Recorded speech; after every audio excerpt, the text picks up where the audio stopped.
3, 2, 1. You guys are on. And we should have audio and we should have video.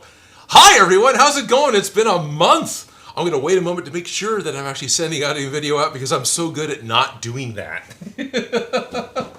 It's 4 a.m. Panda and Mini Panda reporting in for steamy goodness or streamy goodness. Streamy goodness, yeah. We still have pandas from the future watching us. Remember, they're in Australia, so it's it's Monday for them already. Thank you for my duct tape tea. Well, cheers. Cheers. And thank you, J. Period, for the duct tape koozie. Oh yeah, that's too legit now. Yeah, totally legit now. It's 4mm what the foam and duct tape. Excuse me.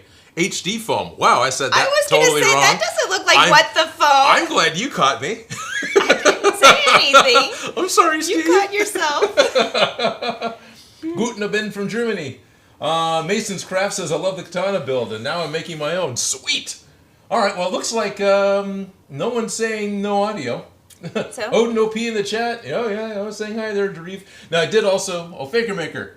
Just started my own 3D printing my Iron Man suit. Right on. Ooh. I did post this in the live stream playlist, so we may have a few other people pop in that aren't Patreon exclusives. Sorry, guys. You gotta remember that maybe to not... Hi, how's it going? Welcome to the Sunday live stream. We're back, and I'm still having all the same technical problems I've always had because it wouldn't be my stream if I didn't. Don't worry, we're just live. Yeah, we're just live. It's just live. It's not like it's going to be recorded and posted to the internet or anything. It's not like people are going to be able to watch this forever. Right? Welcome. Thank you for joining us. And thank you very much for being in a 3-week holding pattern while I mostly ran around and went to a number of different cons in different cities, and you actually got to go to one of them. Oh yes, I did. I did get to go to my very first con, and it was fun. I did enjoy it. Awesome. So we have plenty of stories. We have Mechagodzilla repairs to do. Post-con. Post-con. We Repairs. can do some repairs on Mechagodzilla. I washed Mechagodzilla.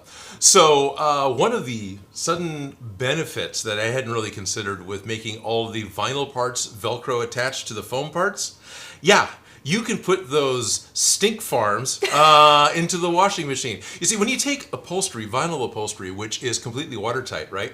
And then you sew bellows out of it, you know, the insides of an accordion. Those are nothing but nooks and crannies where funk can just creep into and stew. Yeah, all those lovely cotton fibers on the backing, giving it nice strength and support. Yeah. Yeah, they like to soak up all the moisture, odors, and and that's where all the air is breathing through. So yes, little odor farms, aren't they? Oh God, it was bad. So I wore Mechagodzilla to 2 different cons. He didn't come out of the box between the cons for the most part, and didn't really notice how bad he was until I got back here after being in Stockton. And also Stockton was a bit warmer than Sac Anime, and also it's not necessarily that it stinks while it's being on and worn. It's more that it's now sat. It's now sat and stewed in a hot car. Right. In like non-air permeable vinyl and foam. Just perfect petri ditches. Right? 'Twas bad. So. Well, I'm making it sound much worse than it was, but it was one of the things where you open up and go, oh, I wasn't this bad when I was around people, was I? Yeah, no, it's actually sitting. Yeah, it's actually sitting, okay. Yeah, that's where it just kind of funks. Funked it up. So I was very happy when I called you and said, hey, can I throw these in the wash? 100% washable, just don't throw it in the dryer. And so I didn't. I inverted everything to make sure the nooks and crannies got the attention they deserved, and washed it twice, and then just let it sit. Yeah, and sunshine's your best friend for really getting the bacteria and molds just out of it. Just leaving it in the sunshine. So immediate trivia. Let's go to World War II. Sunshine. Most of the uniforms, the ground troops uniforms in World War II were wool for both the Axis and the Allies. Mm-hmm. And I remember working with Beyond Geek, and we were asking the reenactors, okay, we've got these wool uniforms, and you're out being active. What do you do to wash your uniforms? And because they were all 100% wool, they just hung them up and let the wind blow through them and let the sun shine. And that got rid of most of the odor. Well, wool is rich in lanolin. Okay. Lanolin is what they make soap out of. Right. So they're rich in, like, they're pre-soaped. They're pre-soaped? Okay. They're pre-soaped.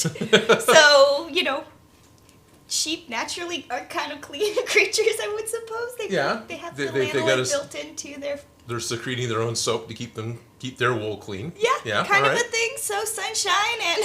Yeah, sunshine and air blowing through it. Yeah. And air circulation, sunshine, antimicrobials that kill off those things that make all the lovely funky smells and gases. Yeah. Science. Well, what's even greater is that sunshine whitens fabrics too. So how the Romans used to get their nice bright white toga fabrics is sunshine and piss. Oh, all right. Piss poor is a term for a reason, because you could sell it to laundry people and they'd use it to turn it into basic ammonia. Basic ammonia, okay. And then they'd use it to wash laundry and would make bright whites. Okay. Which is a status symbol, so. Right. So, more you know, right? Be like the Romans and piss on the rich. So what is it? Urea, which is a dried version, is also used a lot with reclaiming heavy metals and whatnot. Mm-hmm. So, yeah. Yeah. So there's a few useful chemicals that come out of... Sunshine and air. Sunshine and air. Pee is questionable. Pee is questionable. Alrighty. Incubate the Stank, says H7 Apollo. Jack of all trades is here. Hello, Nora. Let me just out your secret identity. Janice Oozer says, hey, Odin, what does your t-shirts reference? So my t-shirt is another one of the Cryptid Zoo t-shirts. This is from the same guy that makes the Cookie Monster Godzilla Kaiju t-shirt that I have. One of the things I absolutely knew I wanted to do when I was at SAC Anime, because I figured he would be there. Actually, I asked him beforehand, and he said he was going to be there, was get down there and get a new shirt from him, because I haven't bought a shirt from him in like 3 years. And so this particular shirt is... I think they're just calling it the Fairy Monster, but I'm pretty sure it is a reference from It Came From Beneath the Sea, which was a Ray Harryhausen film. It was black and white with a giant octopus attacking the Embarcadero in San Francisco. Yep. And one of the fun things with all the Cryptid Zoo t-shirts, they are what do they call it? Altered reality? No, it's not virtual reality, it's augmented reality. Where... you use a particular app that can look at a design and that causes it to play a bit of a video. So with this shirt, if you've got that app, which I would have to look up what that app is called, it actually plays a clip from the Harryhausen film. So, yeah. Interactive t-shirts. Yeah. So that's the reference of this shirt. It's a kaiju shirt. It's a 1920s kaiju shirt, more or less. It's a giant squid, but yeah. Yeah. I don't know. I'm kind of like, it gives me Little Mermaid feelings. Yeah, there you go. Ursula taking down the shit. Right. Did you see the really good Ursula? I can't remember what day So SAC Anime, there was somebody who came through. I came one day for just like a few hours. Right. Like I wasn't there all day, and I kind of stayed in the corner helping people fix their costumes. But right. But no, I did not see that Ursula. Okay. I would remember that. Yeah, she was good. She was, yeah. It was one that Victoria and... Oh, I can't remember her sister's name. They had worked on it with the performer and brought it through, yeah. So it was a collaborative... It was a collaborative piece, yeah. I like that, because sometimes you end up with something better than you could ever do on your own, no matter how much time you spend on it on your own. Right. Now, what were you saying? You saw what? You saw an Ariel? Yeah, I saw Ariel. Okay. I definitely saw Ariel. It's like I saw her different versions of her outfits, and I was appreciating them. I don't know. So I think I would have noticed it, Ursula. It was definitely like walking in another reality where just everything is real. Like, yes, we are in the same universe as Superman and Marvel and DC and, like... Gaston and... yeah, all of them just clash, and I'm like, I have no idea who anybody is, but this is amazing. Right? So for those of us that have a really hard time remembering people's names, who almost claim that we're face blind, I feel like I am just a little bit. Cosplay is fantastic because people are different every time anyway. So no one's offended when you can't remember who the hell they are. It's a costume party. It's a masquerade. It is a masquerade. Yeah, I think costumes are kind of like when you get to really explore just being not you. Yeah. Yeah, it's a masquerade. I feel like there's that fun party mode of just costumes in general, and I think that Comic-Con was just a giant masquerade, and it was amazing and fun, and it was a great theme. You know? Yeah, I definitely agree with the cosplay costumes is you're not you. Yeah. There's, especially when I was younger, I'd be so much more relaxed wearing a costume because I wasn't presenting myself. Yes. I was, and like Yeah. wearing the Guar costumes, I was willing to go out and dance to the dance floor because there were so many extra parts in the costume that would move. I actually felt like I was dancing. You don't have the pressure of embarrassing yourself. You are not you. No. You get to participate in being this character. It's like interactive art. Yes. Like, I get to be this art piece. I get to wear this, and then I get to play this game. And the judgment's different because it's a mask. It's a fun way to really explore really being yourself because you get to be a little more free to just play around without I don't know. I dress a lot of people up at the costume shop. Taught a lot of people how to walk in heels. You know, it's like people really get to start out like, no. And then they go, but this is so much fun. And you're like, yeah. Costumes. It is. Costumes. It really is. And so everybody there seemed to really embrace it, and it was fun. Yeah. So. Definitely, we will be talking almost exclusively about all this for the next few hours. But I want to make sure that I chime in with what you guys are saying a little bit. Yes, pay attention to the chat. Pay attention to the chat. I'm also worried about just burning through our content in the first 15 minutes because I'm totally okay with doing that. It's like we only saw 15 minutes worth of stuff. It was a big con. It was a big con. It was it'll keep visually overwhelming, but it was amazing. Groot Grusen says, "Hello, Odin and Felicia." Hello. And James is agreeing that, yep, the wool uniforms in World War II just needed to air out and maybe a spot scrub. Yeah. Mecha Laundry Day. Yes, it was Mecha Laundry Day. In a machine. Does that make it a mecha machine? It does make it a mecha machine. Aren't all machines mecha? Like, right. By relative definition? I was thinking the micro machines. Oh, machines. Yeah. But Mecha machines are great. Yeah. Red Zone Rono, yay, awesome. Hi, Odin and Felicia. Yeah, we got a lot of people in here. This is pretty cool. Hello, welcome all you guys. Hello, everybody. Yes. I know what happened. I know what I did wrong. What'd you do wrong? I didn't set it to private. So, hello everybody. Typically, the first 45 minutes of the live stream is set up for the patrons to give a little bit of a preview, a private time with the patrons, where it's a lot easier to see the individual comments of the people who actually help support the channel.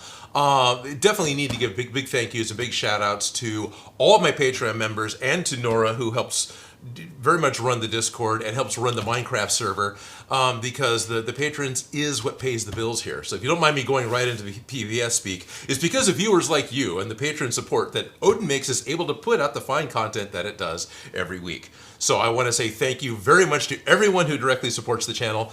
It is super appreciated. Just last month, we finally got to the point to where the patron is actually paying more than the rent. Yeah. You're not just breaking even. I'm not just breaking even. That's something to celebrate. It is something. So thank you all very, very much. And every like does make a difference. Feed the algorithm. Yeah, absolutely. And for those of you who aren't directly supporting, this is not a pressure. No, we appreciate every view and every like and every comment. And every subscription and all that. All those little things help. Everything adds up. So for everyone who's here right now, thank you all. Yeah. And I think that's why we've got a lot more activity going on, because I forgot to set it to private. Well, it's been a few weeks. It's been a few weeks. We're back. Hi. We'll figure it out better next week, right? Right.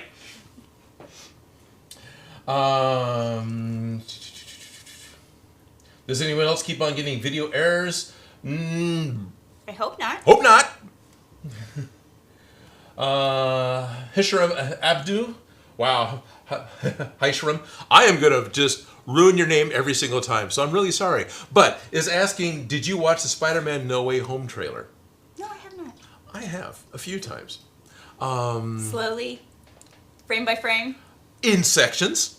Looking at certain props? Looking at certain, what is this character in the background? Why is Spider-Man wearing a black suit? What is, yeah. It's a multiverse thing. Spider-Man goes to Doctor Strange to try and change reality a little bit because he's an angsty teenager and wants things changed. And it doesn't go to plan. And looks like we're pulling in villains for the Tobey Maguire movies. And also looks like, don't actually directly see him, but it looks like Electro from the Andrew Garfield movies are coming in as well, which I'm very excited about. So between Flashpoint with Michael Keaton coming back as Batman in the DC films, and now we got Spider-Man coming out with everybody, I'm all for this multiverse crossover. I'm okay if Lou Ferrigno comes back as the Hulk. This would be really cool. No one has ever talked about that, but that would make me really happy. Yes, come on, people, make Odin happy. Yeah, make Don't me you know happy. better? Yes, so that's awesome. Spider-Man. Somebody is trying to correct us on piss poor. Sean Kennedy is letting us know that sorry to be the bearer of bad news, but the term piss poor is first seen in the 1940s, and a pot to piss in is from the 1930s. Yeah, but I believe it was from them selling their piss for laundry services because It's been something they've done since the Roman era. But yeah, I think you could still do it up into the 1930s. Right. But yeah, no, interesting. I think I'll probably end up doing more research on that than I care to, but Maybe. it's not like I haven't before, so. Just some guy with a mustache is yelling up, Mechagodzilla! Yes. Okay, now I finally got back to where I was. Hey, we got a hi from the Dominican Republic. That's pretty cool. Hello! This is Rafael Valero Perez. There's a Valerio Perez. There's a gas station here that's Valero, which doesn't have the I, so my dumb American butt says the wrong thing. Hello, Valerio. Stay at Foam Dad Creations. That is a great name. Now on to the important stuff. The Christmas Shoes is still the worst Christmas song ever. Yes. Yeah. Enough said.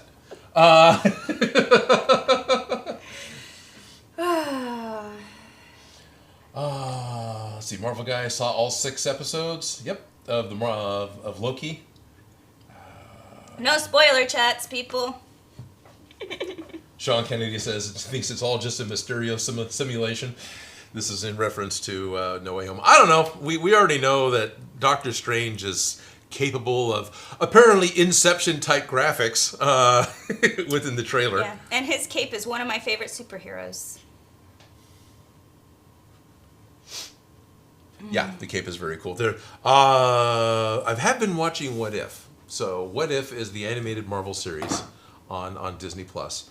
And it's taken from a comic book with the same name from the 70s, which is, what if one thing changed, how would stuff be different in the Marvel Universe?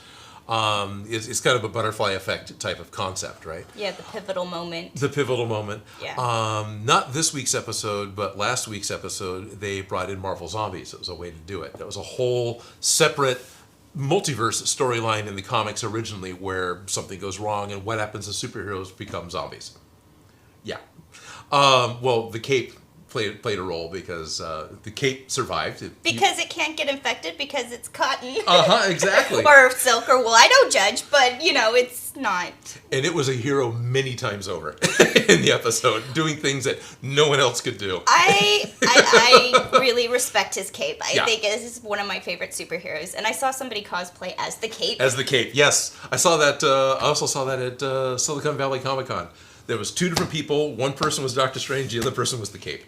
Maybe it's where I saw pictures from that, but I remember seeing... No, you probably saw one in SAC Anime too. Really? Yeah. I thought that was amazing, It and I love the cape. could have been the same people, because they were just 2 weekends in a row. Yeah, the cape is really cool. One of my favorite superheroes, so... That and the Tick. Okay. I feel like the Tick could live on a cape. Ew. Anyways. The cape is smarter than the Tick. Right? The cape is smarter than the Tick. If with the cape, he would be nigh invincible. No. Yes, with the cape, he would be even more... He is more... He is nigh invulnerable right now. Invulnerable, but yeah. Nigh invincible. Think, Tick, think! Anyway. Daniel Belcher is asking, have you thought about doing an old 50s sci-fi spacesuit? Yeah, all the time. Or a monster. I feel those B movies can't get the... Which kind? Because we had a bunch of those at Decades. Those were one of my favorites to get into, like... Which of the really bad B movies was it where they just took a gorilla suit and then stuck a spaceman helmet on it, and that was the monster? Yeah. Yeah. Someone out there remembers the title. I don't remember it right now. We But had a whole section. It was one of my favorite sections. We did the 48-hour film festival where you get like 2 days, Right. subject, everything, just throw together a movie. Right. This is at least a Sacramento tradition. I don't know if anyone else does it anywhere else. I hope they do. But like she's saying, everyone signs up to do this, and you're not given you're given a set of restrictions that you must include within the film in order to show that you've done the film since the time started. Usually it's include a few things, shoot at a particular place, something like that. Use this line in it. Use this line in it. Yeah. Right. Just here's your story, here's your plot line, here's what you get. You get all your pieces together. You go with your friends, you go film. Yep. And then you come back. And you got your 10-minute, 5-minute, whatever, however ambitious you think you can do it within 48 hours. I've had more than one friend who didn't sleep during that time because definitely. they got corralled into editing it. Yes. Yes. I feel like that's one of the... Yeah, you don't talk about that part very much. No, we don't. Because when the rest of the crew is that crunched to get the shots done, planning isn't really a thing. And, we'll fix it and edit. At least that's what I hear a lot. I'm sure some teams actually plan beforehand. But yeah, but we did one of those 50s sci-fi, really bad. It was so bad it was good. You know what I mean? Right. Yeah, called Glow Stick. We used the whole little 1950s, like, crazy alien... Anyways, that's what it makes me what that reminds me of. Okay. So, yes, if I can, any opportunity. It's been a while since we've done one of those. Spacesuit? No, 48-hour film festivals. Oh, right. Back when I did things for fun. Right. Well, I do this for fun, so there's that. I do appreciate that a lot. But yeah, no, I haven't done any kind of spacesuit on the channel yet. Probably because it's more of a full. You don't do suits. You do props. I don't do suits. I do props. Yeah, it's more of a full thing. I made a really. I'd have to dig, but I should have pictures of a suit that I made that was a bubble helmet suit. This was in 98, 99. I actually wore it to Burning Man at night.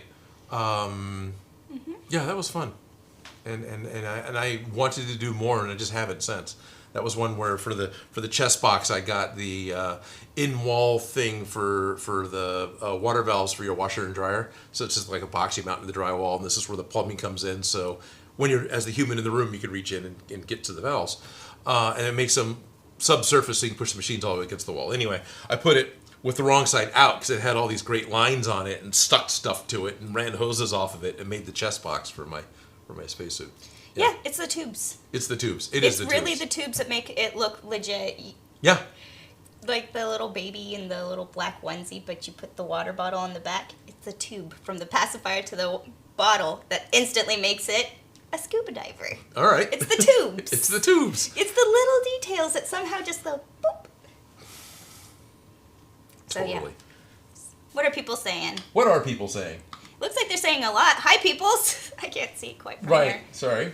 We can change if you want. No, it's all right. Rob's asking any possibility of upgrading or fixing old projects. That is always a possibility. I haven't really tried that yet. I kind of did this last week with the katana, but that is a possibility. I'm always kind of looking ahead. I never look back doubting, but it's a possibility. Maybe eventually. There it is. Sean knew it. Robot Monster 1953. That's the one. Fieldwalker Mask says, hello from Scotland.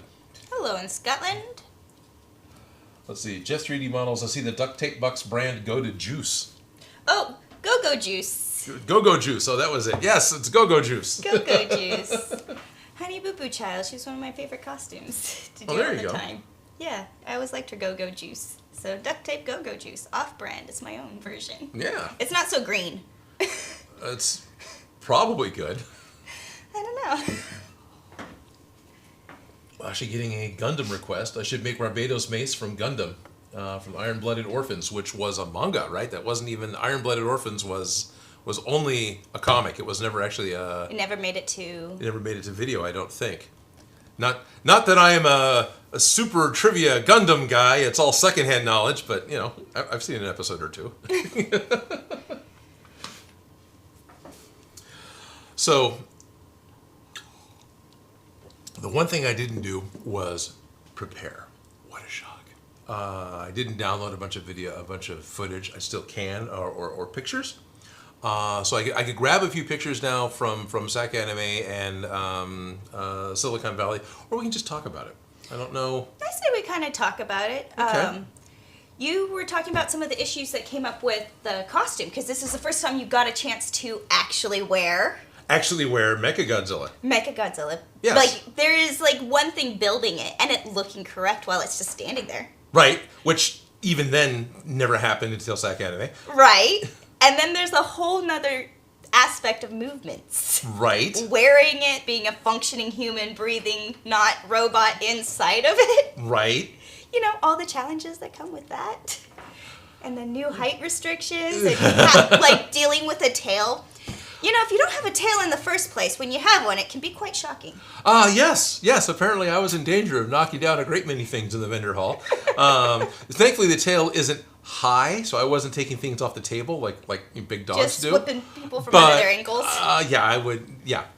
I needed a minimum of 2 handlers, one that could lead me around and make sure things were okay, and the other one to make sure my tail was okay. And so, huge shout out to all my handlers at both cons. Thank you very much, Jay. Thank you very much, Cara. Thank you very much, Joe. Thank you very much, Jesse. And thank you very much, Ashley. All of you people helped me at both places to manage to maneuver, and nobody ran up to me and insisted that I had to buy something I broke, so I assume everything went well. How many things did you break? I don't think I broke anything. But, Okay. But there's been more than once that when I first put it on, I would turn around too quickly and smack somebody in the thigh or the shin. I could see that happening very easily. Very easily. It was standing there and I kept tripping over the tail. Right. Yeah. So SAC Anime was the second con we went to. Silicon Valley Comic Con was the first con we went to, and we actually made modifications to the Gundam. We'll come back to that. SAC Anime was the second con, so this is the second week that we weren't live streaming. The first weekend in September. This con was Mechagodzilla's debut. It was the first time he was put together at all and at public. I had set up a stand for him to stand on off of one of my head casts, and His little debutante. His little debutante. And literally Saturday morning, a good chunk of Saturday, I was still sewing Velcro onto the pieces that go onto the thigh on the machine there at the con. Got a couple more pieces done on Sunday, and so the last minute, which was actually really good because the con was very busy. It was. Yeah, SAC Anime had record numbers. Yeah. Yeah, it didn't feel too busy from where we were at. Right. But when I wandered away, I was like, geez, there's like more people, and there's more things, and there's more space, and there's more. Yeah, I heard the vendor hall was packed. It was. I have some video footage of me just walking through it, and I'm like, I have not been around this many people in at least 2 years now. Right? Right? I was very glad that everybody seemed to be very respectful. Yes. Doing the best that they can in the space and everything, but it just was peopling again. Sidetracking. Yes, peopling. And one of the things I really enjoyed is at every con, since face masks are mandatory, the number of people that were creating or modifying face masks to fit the character that they were doing. In very creative, amazing ways. Very creative. Well, there was a guy that was, I think, Snake Plissken. I don't think he was Snake from Metal Gear Solid. I think it was Snake Plissken. And he got a face mask that was the lower half of Kurt Russell's face. Right? So it was really weird to look at him because he's got a normal face. And then he'd talk to you and his mouth wouldn't move. I've seen those, and I'm very impressed with that. Yeah. That is awesome. I think I got a picture of Princess Zelda and Link together. Oh, yeah? And Link was in the girl outfit that he wears when he's right. in the city. I remember seeing that Link. Yeah. Yeah. And then the Zelda. Yeah. I didn't want to mispronounce it. I'm going to mispronounce it too. Everybody. I mispronounce everything. Yeah. So they had that, the face mask from that, and they did a good job, and I was like, I love that. I want that one really bad. Because, anyways, I'd rather just get it printed than trying to paint. Anyways, but then they had the Zelda one, and the way they did their mask was they just did a nude mask. Okay. That just kind of matched the coloring, and it blended right in, and I was very, very, very impressed. Their outfits were stunning.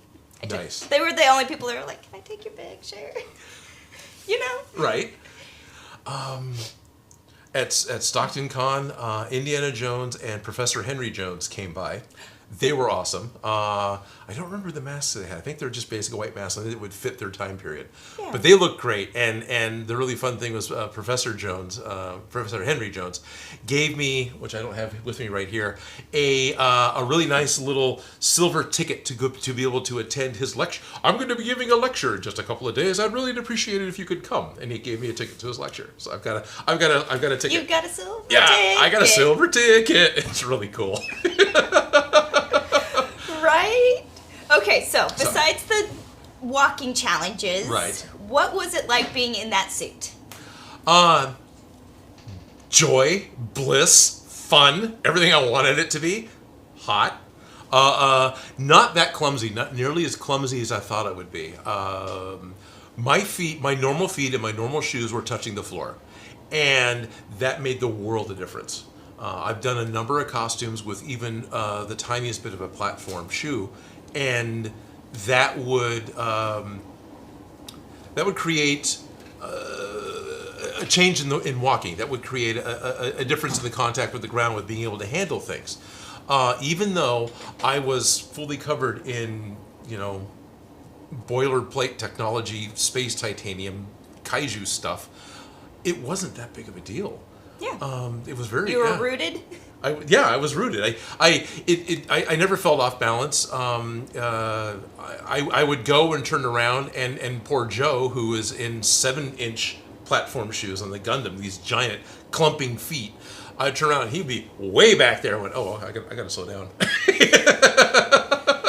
You guys were dressed up at the same time. We were dressed up at the same time on Saturday. I didn't get a chance to see you get dressed up at all, right. So I didn't see him in his costume. I missed that because, like I said, I was only there for a small chunk. Super appreciated it. And we talked about this. Have I actually said this officially? So once we were at SAC Anime, because this was the first show back after pandemic and COVID, and we're still trying to test the waters, not everybody who's typically at SAC Anime could go. They didn't have their... One of the things that the con does is set up... I'm sorry, we're in the weeds. Is they set up a volunteer thing with teen, like a teen outreach thing, to get work experience for volunteers. Oh, nice. And so these guys will show up, they'll get free admission to the con, they have to work one day of the con, and if they do what they need to be doing, then they get this work experience thing for them that they can use for whatever. And I think it's done through schools. I don't think it's done through a disciplinary program, but whatever. Yeah, totally worth it. They couldn't do that, right? Because that type of project, that type of program couldn't be happening. It's all on hold right now. It's all on hold, yeah. I brought my cup because I was excited about Wild Bill's root beer, right? Because there's this guy that shows up with an old saloon-style booth who brews his own root beer, brews his own sarsaparilla and his own, vanilla cream. He wasn't there. He went to a different con. And so, all these things happened at the same time. And the other one that was important was that there has been a guy at SAC Anime that for years has been showing up to do cosplay repair. At one point it was called Cosplay First Aid. I think we're trying to call it Cosplay Repair now to not confuse it with actual first aid. Yeah. But once we were setting up, and we were setting up in the right spot where Cosplay Repair usually was, up in the cosplay gathering area. Once Ellis heard that guy is not showing up, so there's plenty of room, don't worry about it, first thing out of their mouth was, oh, we'll do that. And so Thursday night, had no idea. We're doing setup. So Friday morning, grabbing a box full of everything out of the shop and setting up so we can do cosplay repair, because that's where we're going to be. That was a blast, and that's why I asked you to come by. Yeah, and I brought my whole giant kit. You want to see it? Yeah, let's see your giant kit. Well, why don't you let people over, because we have like 5 minutes and we start the real life. Oh, wait, we are real life. We're live, so we don't. We're live. We haven't even. I haven't even said hello. Welcome to the live stream. I'm Odin, and this is Felicia, and today we're going to be talking about the tiny little kit that Felicia brought to. This was my kit. That was the entire kit. The only other things that were in there that's not in there now was not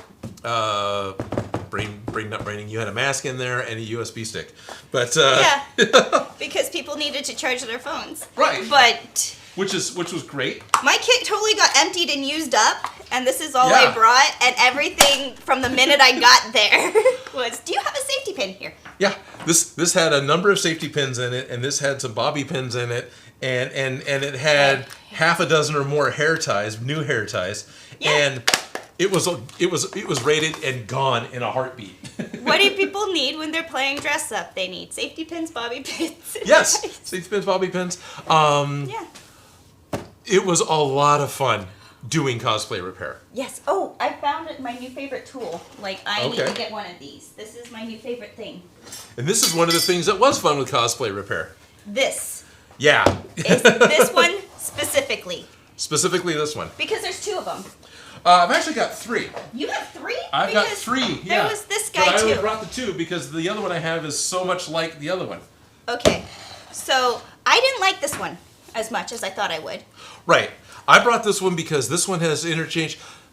Oh, by the way, these are Ryobi battery-operated wireless hot glue guns. Yeah. They're amazing. They're amazing. I love them. This one's my favorite. And I'll agree, this one's my favorite. So the difference between this one, which takes a normal size glue stick, and this one, which takes a normal size glue stick, this one has a little better temperature selection, Yeah. and the bit is interchangeable. So I took the typical bit out and put on this slightly longer bit that's also a little bit smaller. Yeah. And but this guy, This one was my favorite. and that one's my favorite. This one has the heater attached because you put the Right, put the battery the battery directly- actually directly attaches to it, attached to it. and so now you're holding all the weight. You're holding all the weight, and then also the pushing this one in. I think it's because it has a longer extruder.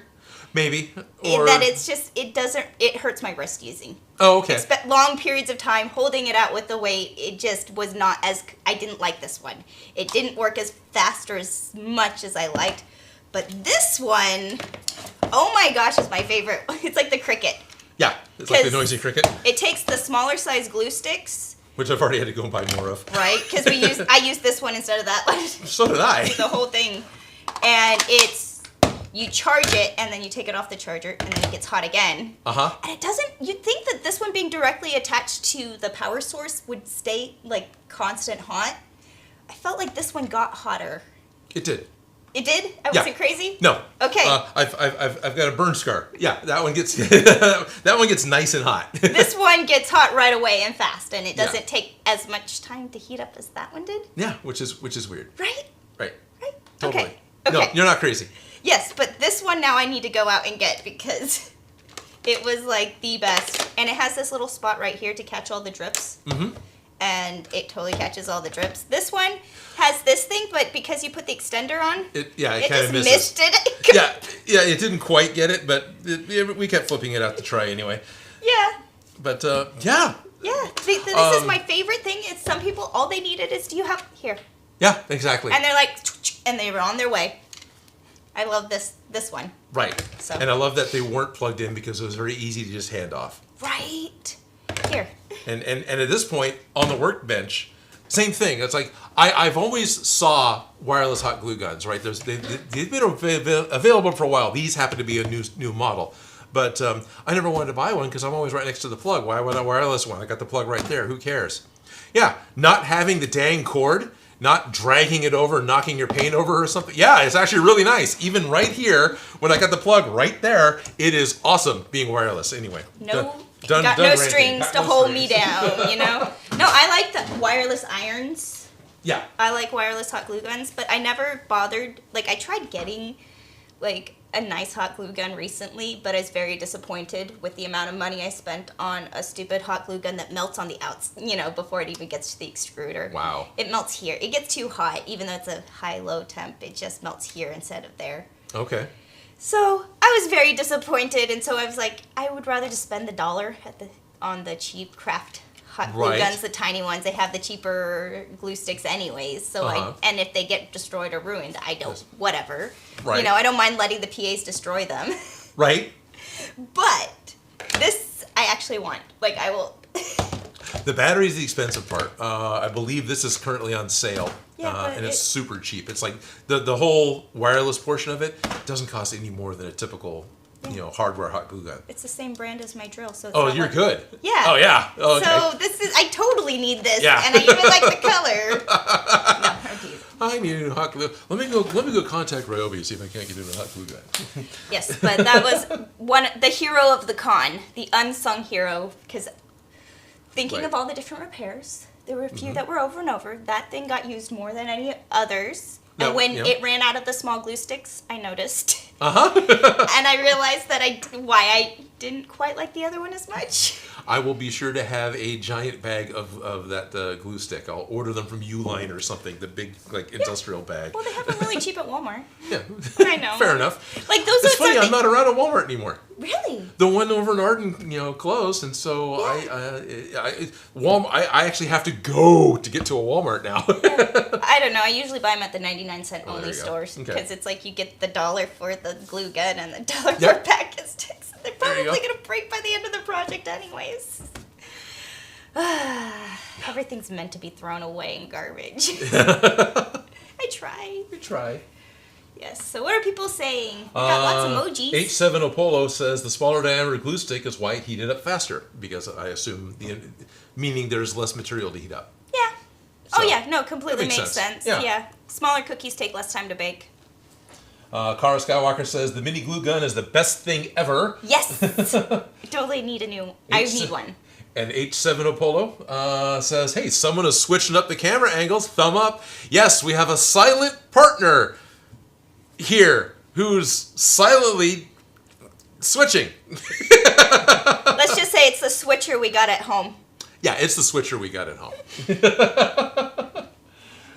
Carl Skywalker, who is also at SAC Anime, says at Janice, yeah, I was there, and there were hand sanitizer stations everywhere, and all the vendors had to be vaccinated or recently tested. Yeah. So there must be concern about the number of people at the con, which I 100% understand. Yeah, no, Dad had no desire to go to any of the cons for that very reason. But it was people kept their distance, kept their masks up. Like, it seemed like a very respectful place. It did not feel invasive. It didn't feel like anyone was really getting in or trying to be. Right. No one was trying to circumvent the rules. Yeah. Yeah. Everyone played along. Everyone played nice. Yeah. I don't know about you, but for me, I just attended 3 different cons in 3 different cities, SAC Anime being the biggest one I went to. Whenever I've done anything, I've never done that many all at once before, but whenever I've gone to a large con before, you almost always come home with something we like to call con crud. Oh, it's just the rando sick that you've picked up because you're in a large group of people in an area that you're not familiar with. So germs! You'd be surprised!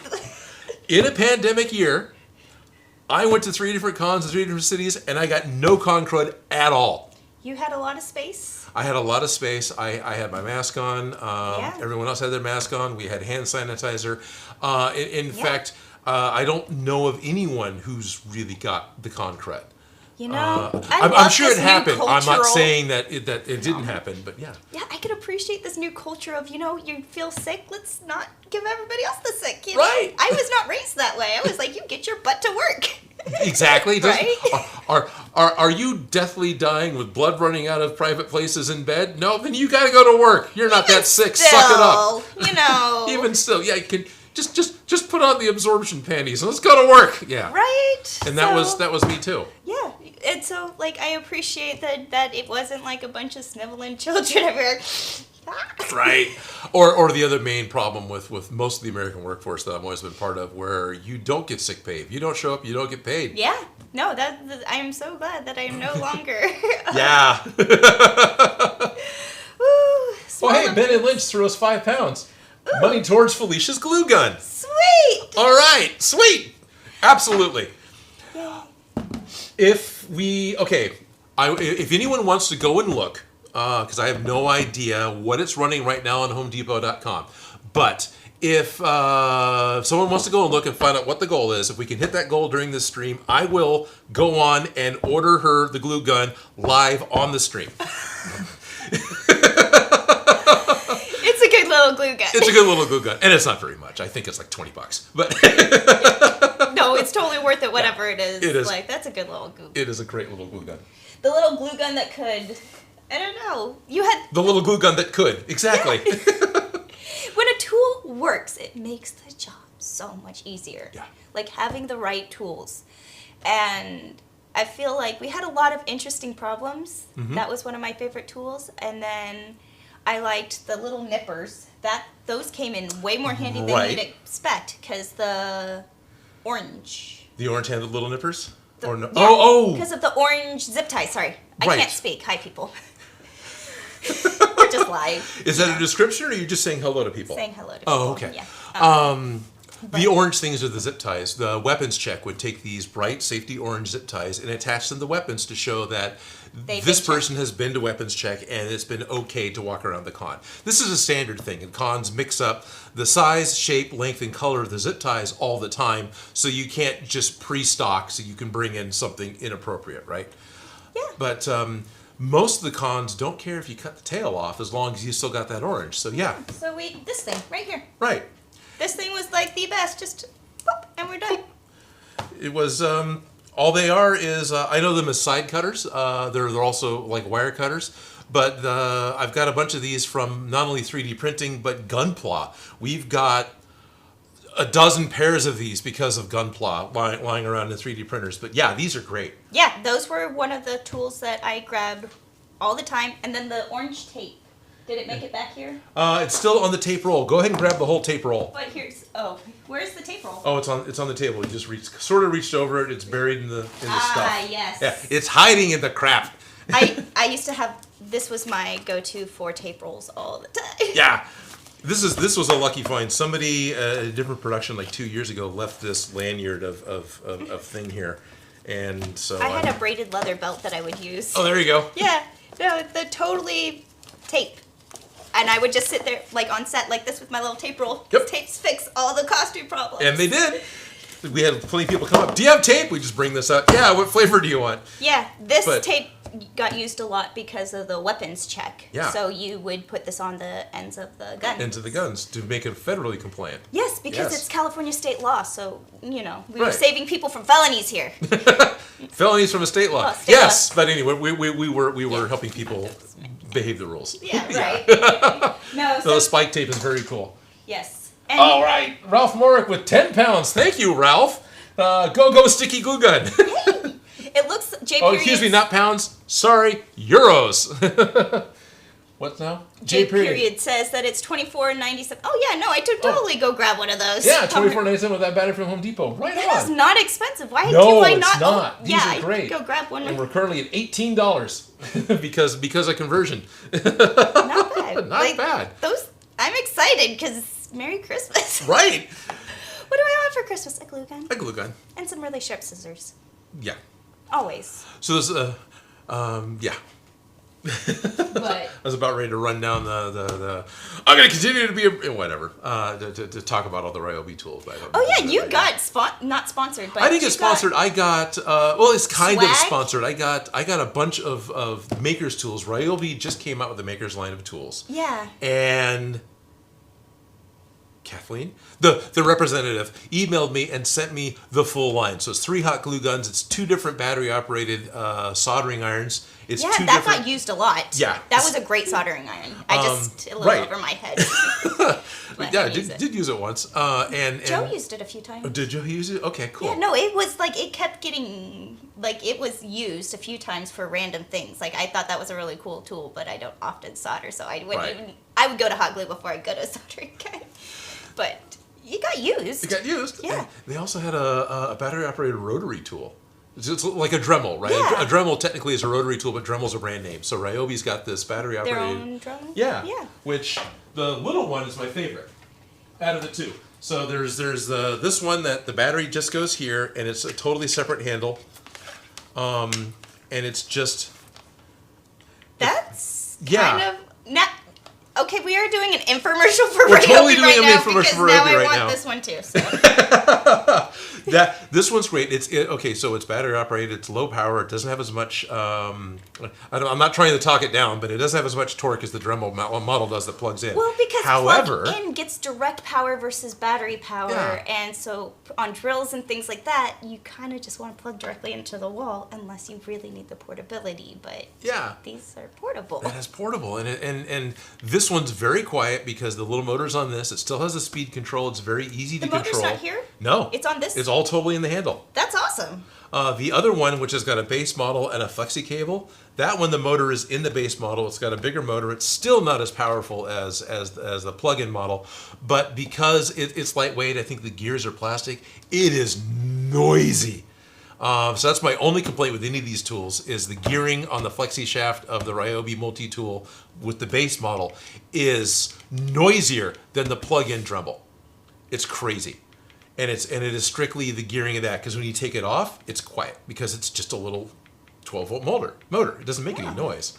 But that one's great. Yeah. And then the other tool that she sent me that's not part of the Maker line, but still, she was watching one of the live streams, and it's like, oh, hey, you use a heat gun all the time. Let me send you a heat gun. It looks like a drill. This one, yes. Yeah. Sorry. No, it's okay. I see they're all the same color, and they're all about the same size, and they're really awesome. So it's pretty much got the same drill body. He even has the light, but this is actually a little heat gun. Yeah.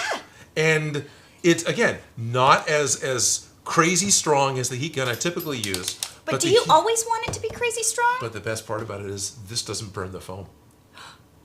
It doesn't. It gets hot enough to do everything I want it to do to my EVA foam, but it doesn't burn it.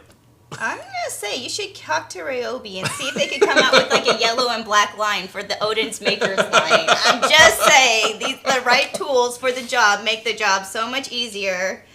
And by the way, Jack of all trades pitched in the last $10 and says, well, here's the last cash of the glue gun, Felicia. I better be getting a duct tape coffee out of this for when I come out and visit in November. Cheers. Of course you're getting a duct tape coffee. Got all a right. glue gun. I'm going to get a heat gun. And then this is going to be demonetized because we've said the G word too many times. Actually, it's weird. Glue gun, heat gun, I say those often in the show. Tape gun, what else? They don't seem to care. Okay. No. It's those other projectile style they seem to care about. But no, this is an exciting tool. This one right. Was this one at the con? That one was at the con too. Okay. And that one got used once or twice with a couple of people that needed something rebent. Yeah. I feel like a lot of the problems were solved with glue. A lot of them were. Bobby pins. Safety pins. We burned through the safety pins in a hurry. Same thing. I'll call it the Costco size package. Need to get one of those for the next time. And honestly, do not get the dollar store cheapy safety pins. They are not worth your time of day. No. I used to buy them in droves, and they would snag in fabrics, make the things so much harder and worse than they ever needed to be. I spend the $10 and get the nice ones from the fabric store in the big box, and they're so much better quality. Yeah, they are. They're worth it. These are We've had this discussion, and I've paid attention to what you're saying, and she is speaking the truth. The right tools make the job so much better. These don't snag on your fabrics when you're stabbing. They don't get caught when you're taking them out. The heads don't eat the fabrics when they're inside of it, and it doesn't cause unnecessary bending. They can hold up to the job. So, from somebody who uses these as the main part of my kit, right? This is my kit. Oh, and a little tiny pair of scissors that fit in here. They're a little gold pair. I think I took those home, but that was also in this little kit. So is this safety pins. Spend a little bit more money, and it is worth it. It is, yeah. Yes, I'm gonna put this kit away. Added to cart. Added to cart. Added to cart. Yes, glue gun. Glue gun. Glue gun. No, that's a great little line. Yeah, it is. Yeah, it very much is. Of course, I'm looking at the other Ryobi tools, right? You're like, ooh, what else is in here? Fill out the collection. I but really specifically that one, really just... Yeah. You had two other ones, and they were both... When I was looking for a hot glue gun, I was looking for some very specific details and features as I spill coffee everywhere, sorry. I have one of those, because I totally now look like I peed myself. Oh, you spilled coffee on you. Okay, yeah. Well, I'm glad you didn't spill shoe polish on you. No, totally spilled it on me. But I wanted a wireless one, but I didn't want a wireless one that was a full-size one. I actually wanted a smaller size one in general, because I don't really like the big hot glue guns, because you can't get them where you need to go. Right. I don't know. I feel like you can really, anyways. all this. That one checks all the things that I needed off of the list, and it went through. There it is. Okay. Basic training, and it came out solid. So I guess you could say, Yeah. you know. It totally did. Sorry, I'm a little distracted. No, I know. No, be distracted. I'm getting a total glue gun out of it. I'm not gonna complain.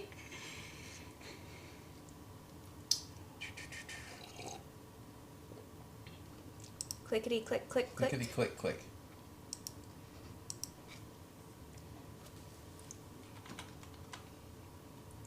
So Yeah, so quiet all of a it's sudden so because quiet. Odin's suddenly having to think and type.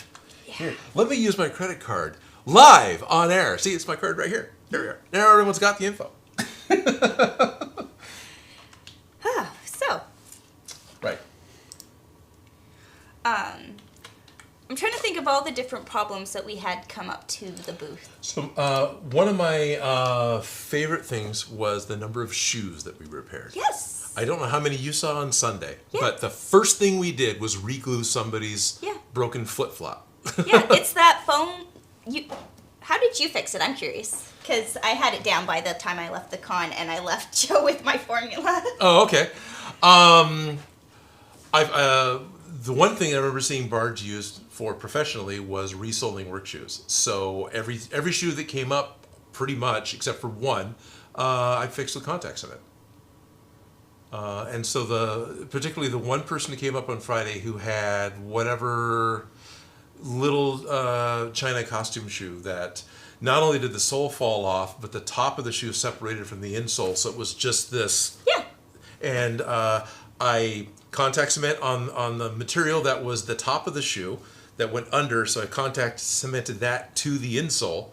And then when that set up, I put on another layer over the whole thing and contact cemented all of that to the actual sole. Mm-hmm. And when she put it back on, it was like, this is better than the other one. Yeah, no, costume shoes fall apart all the time. Uh-huh, I've had a pair. It was something that I've dealt with a lot at the costume shop. I'm sure you did. But the way James would fix them would not be con-friendly Oh, okay. because it takes too much time. He would use Gorilla Glue Oh, yeah. and clamps and let it set for, like, cure. Yeah, no, that would be ideal for a rental thing, yeah. Yeah, so, like, I'm kind of used to that weird problem, but I was like, well, what do we have right here?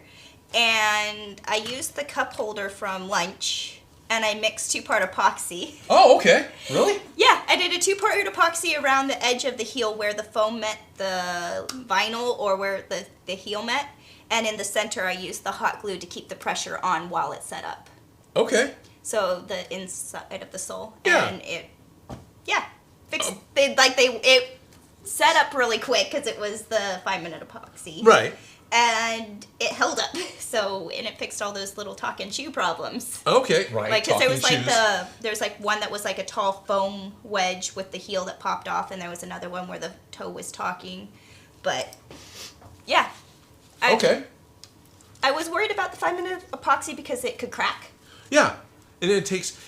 5-minute epoxy's a lie. I've joked about this. It takes like half an hour to set up. But I remember we fixed a couple of heels with 5-minute epoxy, but we didn't do the hot glue 5-minute combo. Yeah, I just did that to hold it together while it was keep the pressure on. Yeah. Granted, step on it and just hold it there. That I've told people to do because, the pressure, more pressure it is, the better it'll adhere. Right. So, but that's what I came up with. So I was curious of what you came up with. And glue. We glued it. Okay. Yeah. And then some claws came in. Those had snapped. They were 3D printed. That one. Yes, I remember that one. Were those 3D printed? I thought she bought those. It was X23, right? They were plastic. I thought they were plastic. 3D printed because I thought they snapped because of the 3D printing, but I didn't. You were the one who helped her with them, so I didn't Right. actually get to see them close up. But she was doing the X23, so only had the 2 outside claws because they've only got the 2 claws. And yeah, the one little bar that you would hold on to make the claws work had snapped on one of them. Yeah. Yeah. And coffee stirs to the rescue. Coffee stir sticks and a little bit of super glue, coffee stir sticks, and I think Tape. we used grip tape or Gaff tape. It was either gaff tape or grip tape, one of the two. But we wrapped it, and we went ahead and did the other one. Just to keep it. Just to keep them the same, but preventative thing. And she came back much later and said that they were so much better because they were bigger. She could get a hold of them better. Yeah. Yeah. And that tape kind of gives you a little bit of padding. A little more padding, yeah. Yeah. It's not just like Not just plastic, yeah. she It's can like a hold on Band-Aid. to it. You know? So that one was... Because I feel like a few problems, I was like, use a popsicle stick. Just fix it with a popsicle stick. And you're like, we don't have popsicle sticks. We got coffee stir sticks. I'm like, a wooden stick that bridges the gap. Popsicle stick. Yes, a coffee stir stick would work. But, yeah, we got a couple problems that were solved by that. I'm trying to think out what else. Because we had a lot of the tape, the shoes, belts being glued, back zippers, giving out. Plastic zippers are not your friends, people. Right.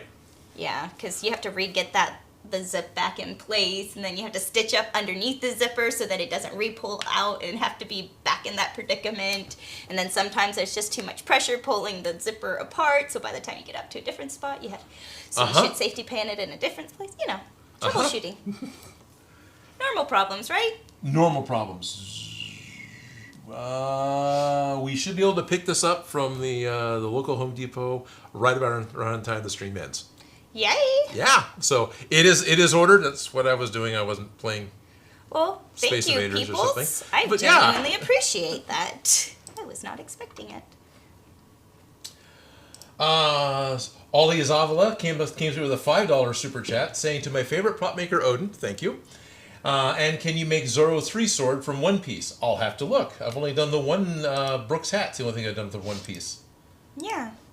Zoro sword. So does that one more like Like a foil? Yeah. Don't know. Because it's an anime One Piece, and so they have very specific. Have very specific things that have to look like, and being an anime, gravity and tension aren't really an issue. Yeah. Yeah. Magic. Right. Magic. Yes. Sorry, I'm very distracted. I've seen a question come up a couple of times with a lot of emojis. Magic Ermin Kolars keeps asking, what material should I use for the Shang-Chi 10 rings? So I'll be honest, I haven't seen the movie yet. I haven't taken the chance to see it yet, but my family has, and they loved it.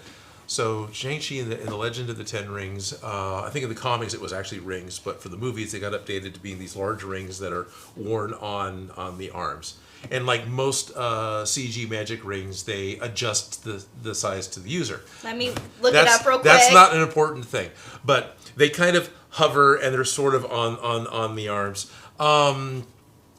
I've seen, so both at Silicon Valley Comic Con and at SAC Anime, I can't remember the cosplayer's name right now, but I saw the same person, and he had a really good costume, and his were all 3D printed. So they were all the same size. Is it that? Yeah, it's those. Okay. That's awesome. Yeah, those are very cool. This cosplayer's, all the rings were the same size, because I think it was the same model, just printed out 10 times. But there's also this restriction of, you don't have a CG ring that you're adding in post in a movie, so the ring has to be able to fit over your hand. No, it doesn't. Okay. So I was looking at that. Yeah. That's why I had to look at the picture, because Sure. I can't talk until I see what I'm kind of doing. Well, if it's 3D printed, it's not going to be able to stretch. No, I know, but Okay. I have this one bracelet that fits my wrist, Right. just like this, but it has a little hole that's about that wide, a gap, so Right. you can just slide it on, like sideways through your hand, and then it turns into your wrist. Okay. So if you had slits down, and then you would take, and they glowed. Mm-hmm. Because you could totally take it's the same concept as those hair tie. What I mean by hair tie bracelets is, those black hair ties that people wear on their wrists all the time? Right. On set, you're not allowed to have hair ties on the wrist, because that's an instant giveaway, so I'm always stealing them from people. But I have this gold bracelet that you can those hair ties slide into, and then it looks like it's a gold bracelet with a little black band in the center of it. Okay. So I'm thinking of that concept, but with the LED lights. Okay. Possibly with the elastic band, kind of, so it slides on, but you can get more of a fit if you have a little bit of a space to finagle. So we got a C bracelet that's got the opening that'll fit over the thinnest part of your wrist, Yeah. so it can then rotate. Yeah. And then You want to take the LED light or whatever the light emitting source is, and that wraps over it to complete the circuit. That maybe has the secondary piece on the backside to fill it. So that completes it, and then it attaches and lights up somehow. Okay. Yeah. So you could get more of a fitted hard piece without having to.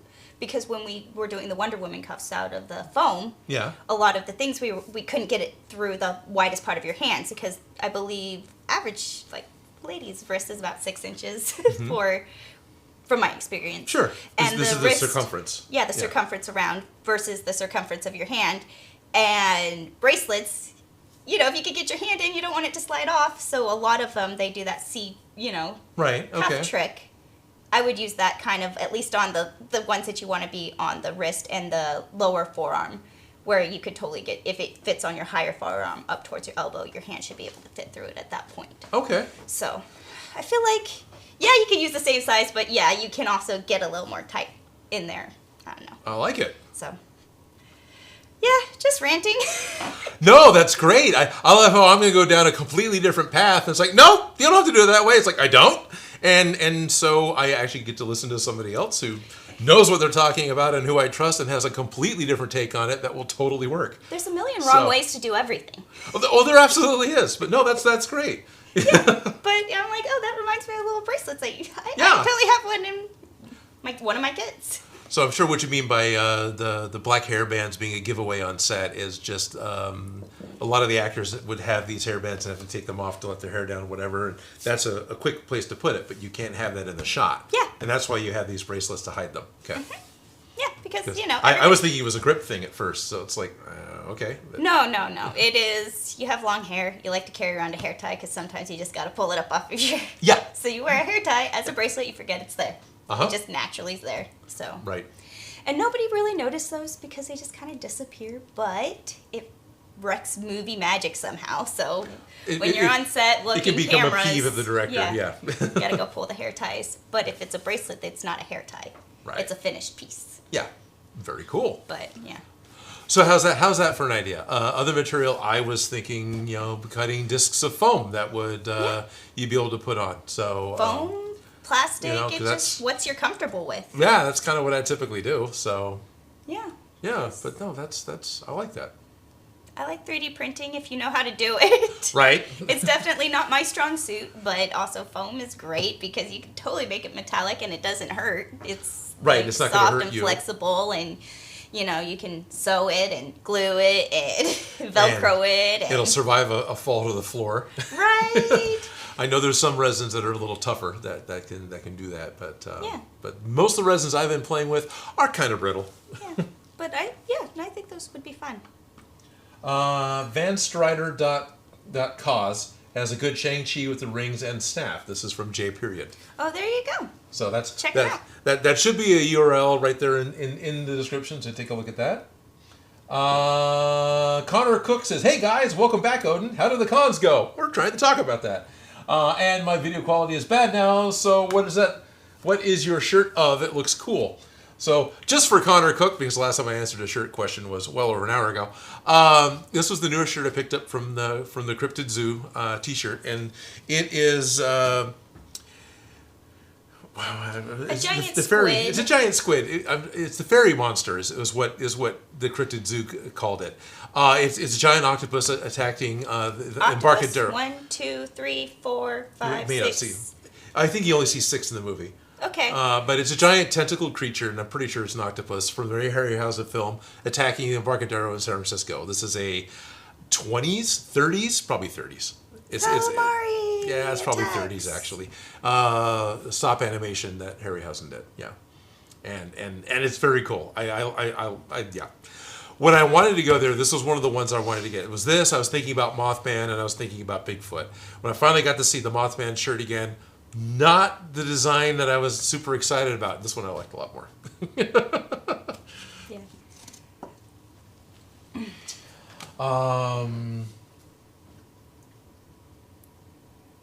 So apparently there's a lot of errors going on. I have no idea. It's probably something happening locally. We just did a number of streaming projects with paid clients out of the building recently with no complaints from anyone. So whatever's going on is either the connection to my studio or it's actually happening outside of the building. And I know we're having some weather changing, so in Sacramento, things got cooler and things got a little bit wetter. So could be something happening locally that's outside of my abilities. I don't know. Between here and space and your computer, right. There's a lot of things that can happen. But thank you for sticking in. Sticking in. Yeah.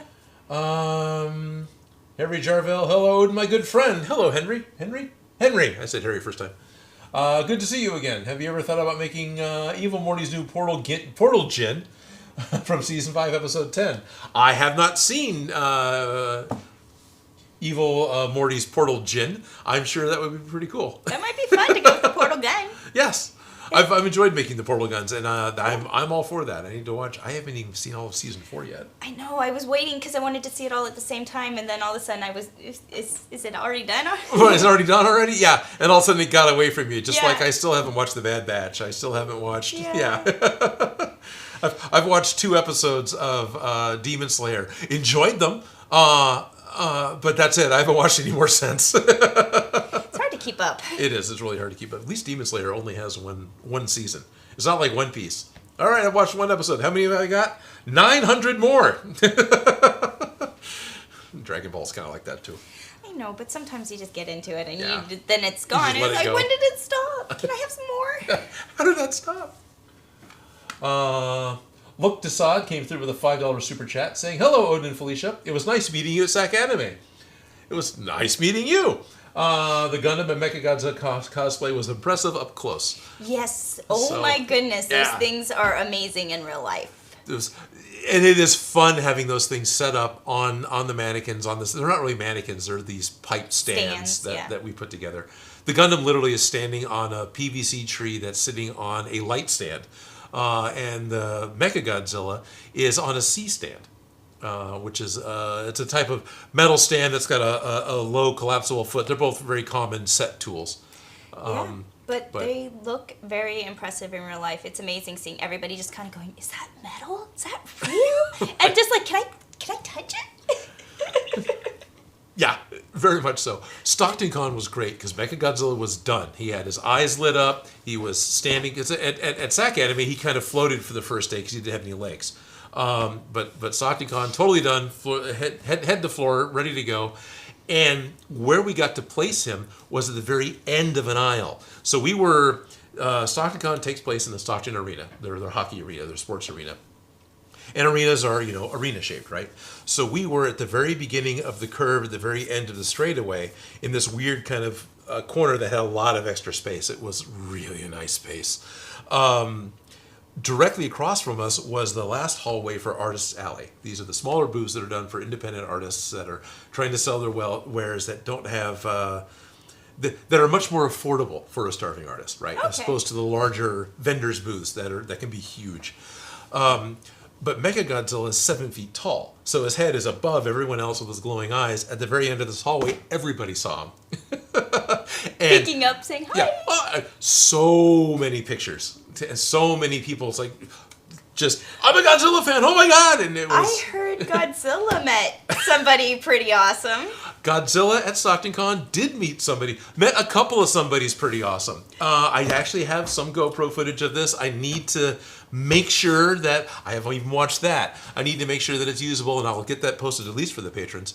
But during the con walk, and I only did the one at Stockton Con, we went upstairs where the different performers and artists were. This is where people who are actually playing the characters that we're all cosplaying. This is where they sit. The cool people. The cool people. So I came across 2 people, one of whom immediately knew it was me, which was amazing. And then the other guy, I'll talk about both of them, but I think the one you're talking about was Bob West. Bob West was the voice of Barney. And he was there with his purple blazer, and he saw me, knew who Mechagodzilla was, had no idea who was in the suit. He didn't care, that's fun too. And he came over with a stuffed Barney and was like, oh, we gotta do like a fight scene, like a battle scene, and we're doing this. I'm in this big costume trying not to drip sweat on Bob West, the voice of Barney. Mechagodzilla versus Baby Barney. This is Coming Stuffy to you Barney. soon. Right. He was so excited. It was fun. It was so fun, and I'm glad that Jesse and Ashley were my handlers at Stockton Con. One of them had the GoPro, that the same GoPro that we shot, that you saw in the video with SAC Anime, but the lighting was much dimmer. GoPros do really good, so hopefully the footage is still you can see who it is. But that was fun, and Bob knew there was a camera on him, and he was cheesing the camera. It was ideal. So yeah. Super excited So about that. Mechagodzilla got to meet Barney. Yeah, Mechagodzilla got to meet Barney. Directly across from Bob sat C. Andrew Nelson. I met Andrew at the last Stockton Con. This was 2019, the last one that I went to. And I sat across from him upstairs. I'm actually much happier I was down on the floor. This Stockton got a lot more traffic. C. Andrew Nelson was a employee at Lucasfilm in 1983 or might have been later, but I'm pretty sure it was 83 when he was the employee at Lucasfilm. And out of all the employees there, he had the exact same body size as David Prowse. So when it came time that they had to do pickup shots of Darth Vader, or they had to do a promotional tour, a promotional shot with Darth Vader, Nelson put on the suit because it fit him. And he maintained that contact. He stopped working for Lucasfilm, but he's on contract with them and still goes back. So I think in the Energizer commercial with the Energizer Bunny, that's Andrew Nelson. Both Jedi episode 1, episode 3, I guess, and a lot of, anytime you do this little pickup, a lot of the special edition stuff, possibly even Rogue One, that's him in the Darth Vader suit. He has been Darth Vader in more movies than anybody else, and he's spent more time in the Darth Vader suit than anybody else. But he's not like the big name in the movies. Anyway, awesome guy, friendly guy. He's got a fun Instagram and YouTube channel all about a saltwater fish. It's a aqua fantasy, but it's aqua fantasy. It's a weird kind of amalgamation of the name, and he does like stories of the fish talking to each other. But his favorite pose for the pictures is the force choke. So he's like, you do this particular force choke for the camera. So in Mechagodzilla, I did the force choke to as much as I can because there's no fingers that move. And he knew what it was immediately and went with it and laughed and loved it. So I was really happy I got to meet with them. And it was also really fun to get to geek out. Stockton Con was the first con I went to where I was given more of a guest status. Normally, I'm there as like a vendor or as an exhibitor, meaning that they're giving me a free booth, which I appreciate because I'm only there to promote my channel. I'm not trying to directly make money at the con. But being a guest gets you permission to be in the green room, gets you permission to be in a few other places. I did like having the special pass. Uh-huh. Because I was like getting lost and I went to this thing and this lady was telling everybody they couldn't go over there and I'm like, all right, I don't know. She's like, you can come in. She's like, you got the special badge and I'm like, okay. She had the exhibitor pass for SAC Anime. Yeah. Yeah, totally. Because you can be in the hall after hours. There's a lot of places you get to go. I went in the outdoor. Yeah, you go in the outdoor. Exactly. I don't know. I was you lost. You can go in the outdoor with bad, food. But I had the magic badge that made everything all good. Yes. That was fun. But getting to be the guest, I was allowed to go into the room with that was catered for all these people who were being in the movies that we're all cosplaying from. So when I got to go have lunch on Sunday in the green room, I had lunch with Darth Vader and an Ewok. I think it was an Ewok. Yeah. Kennedy, I have to look at Ralph. Oh, wow, I can't remember his first name right now. But his last name was Kennedy. He and his wife were both there. They drove up from L.A. And they were a lot of fun to talk to. And that was a fun geek out moment for me. Did you get to tell him that you had recently been to his home planet? I didn't know. Well, I didn't 100% know for sure. If he really was. If that's exactly what he did. But he had his honorary 501st badge. So he was part of the Stormtrooper 501st Regiment. Okay. So he's definitely a Star Wars alumni actor.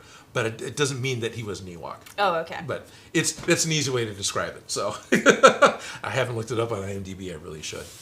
Right? But still, it was fun. Geek out moment. Geek out moment. And then everyone else in the green room. This is pretty standard for the cons in this area. A lot of Power Rangers. Yeah, because we're in Power Ranger territory. Yeah, we're in Power Ranger. Yeah, the Red Ranger owned a restaurant in Roseville for years. It was the red one? I'm pretty sure it was the Red Ranger. Okay, I thought it was the Blue Ranger. Okay. But that red one makes sense. But yes, I've always wanted to go get the Power Ranger pizza. Oh, there you go. That'd be cool. Yeah. What is it? Oh, Vizok also came through with a $1.99 super chat saying it was nice to see us at SAC Anime. Nice. It was a lot of fun meeting a lot of the people at SAC Anime. Seeing your guys' face as opposed to just this little dot. As opposed to a little avatar. Yeah. Yeah. Big boy, I'm an OG here, or a person who hasn't watched you in a year. Well, thank you for tuning in. Well, it's been a month since we've even been on. Right, it's been a month since we've been on. Someone's also reminding me that Demon Slayer is getting a second season, and yes, which is very cool. I was talking about 900 episodes. Yeah. I remember seeing that, and it's not a huge first season, right? It's 20 episodes. It's like a typical old school season. So, yeah, it's a doable watch. Janice Uzer is asking, is it safe to use 5-minute epoxy to glue broken 3D resin printed pieces? Yes.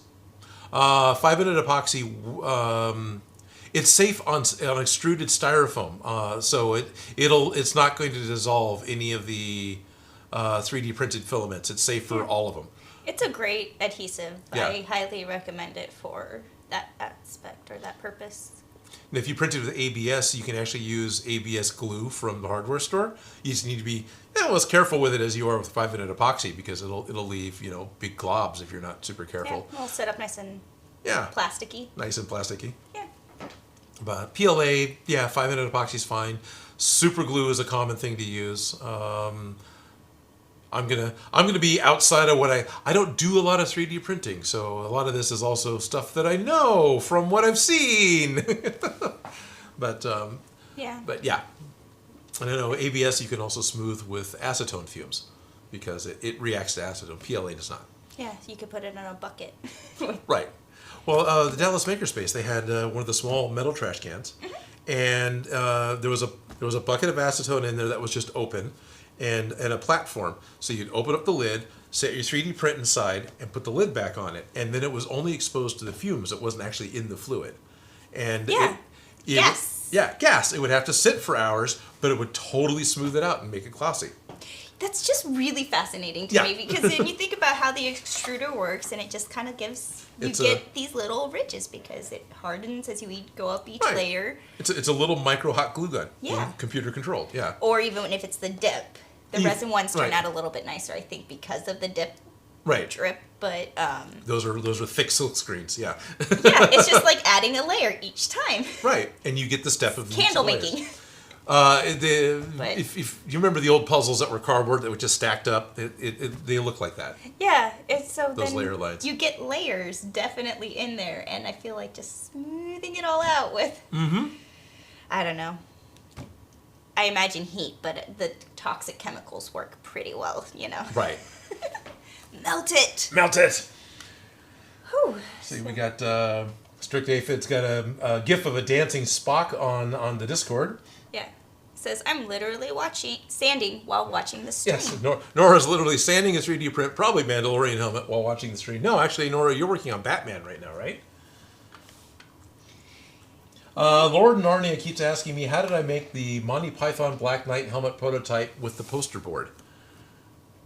Which is interesting, because Did you use poster board? Yeah, I think I used a poster board to figure out what my pattern was going to be before I cut the foam. I just rolled it and cut it until it fit. You made a garbage can about size, and it's like, this feels right. Nope, needs to go a little bit smaller. Okay. Yeah. I think I remember that being the process in general. Right. It was very just brute force, straightforward. It wasn't anything tremendously complicated. Not that I remember. There was like a tube? Yeah, it was like a tube. Now, of course, I ended up making a little too big, which is something I'm really good at. But so what's too big about it? Whoops. It's just a little too big. Overall, it could be 5 to 10% smaller, and it would probably fit me better. But it might be the right size if I actually had the coif underneath it, the chainmail hood you're supposed to wear underneath it, or the padding. Yeah. Also, what helps if things aren't quite sitting where they need to be, those stocking caps, Yep. just rolled up, so you have a little place ledge for it to sit on top of. Baseball caps are great, but sometimes the bill sticks out too much. But inside of the mascot heads, baseball caps are great. Okay. Like, just from the costume shop when we rented all those weird, like, Care Bears and stuff, having that little bill in front of your face, holding the weight. Right. In those mascot heads really does help, especially if they like have a nose or something. But something so small as this, it's just a little. The little rolled stocking cap, it would totally work. Just right on We top. tried putting a shelf in there, and it works, but I see that. it's all just a little. So trial and error. You made a tube. But basically, I just rolled a tube. I cut the shapes for the corner, right? Because I've got this kind of a scallop shape. It's a shape I'm at least used to. That's common in Shoulder dip. shoulder dip. Yeah, and then with this type of helmet, at least I can look at the screen and go, well, there's a seam, there's a seam, there's a seam, and I just copy the seams that that they had in the show. Called style lines. So Style after you lines. figure out what size tube you need to make, you draw in your style lines Yep, there you go. and add your holes and such. Yeah, So you eyeballed it. totally eyeballed it. Yeah, Isn't that great? There's a million wrong ways to do everything. yeah. And the rivets, I think those were half pearls from the scrapbook section at the section at the craft store. Yeah. Yeah. They're great though, aren't they? Oh, They yeah. just add that little bit of, Yep. makes it look extra I originally metal. bought these for Mechagodzilla, but then I decided the foam ones were better. So, now that you've worn it, do you think that the foam ones are better? I still think the foam ones are better. They really do look as good. I pop one off as I move the hill. Yeah, I'm totally happy with the foam ones on Mechagodzilla. I'm looking at the foam ones over there. You guys can't see the foam ones, but I can see them. And I feel like they really fit this style better. Even though those look very metallic and real, I like the flat. Well, I guess Hard his face base, I is like right hard. there next to it.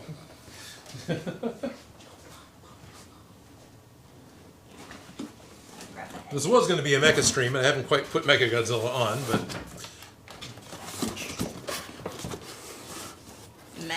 nah, the head's probably better. But all the foam rivets are the little circle dropouts from the chainmail that we were using for the Witcher armor. Yeah. And that was one of the things that also really helped get this project going, the realization that I suddenly have access to hundreds of these things. Because these are kind of, they add up real quick. Yeah, Because you get one package is $1, and then you need 2 packs. they were $2, I think, for the package I bought. Stuff's gone up. Yeah, but also $1.99 only store dollar Which should section have in the little things. But then you have colors and sizes. And, Right. Yeah. And quantity could be a thing. Yeah. Like it could be $1 for a package, but I might have gotten a $2 worth of a $1 package. Exactly. It adds up quick. Yeah, it does. But these look very natural. These look great too. But Right. I think these really do It works. fit. Yeah. This project. Totally. Not saying there's a right or a wrong way. No, because I was very much planning on using those hemispheres because I wanted the dimensionality. No, this is great. And I think this worked. And because I had to change out the pelvis build, I cut all those rivets off because they were painted. And I was able to super glue replacements on the con floor because I had pre-painted dots. Just boop, Yep. little stickers. Yep, little stickers. Exactly.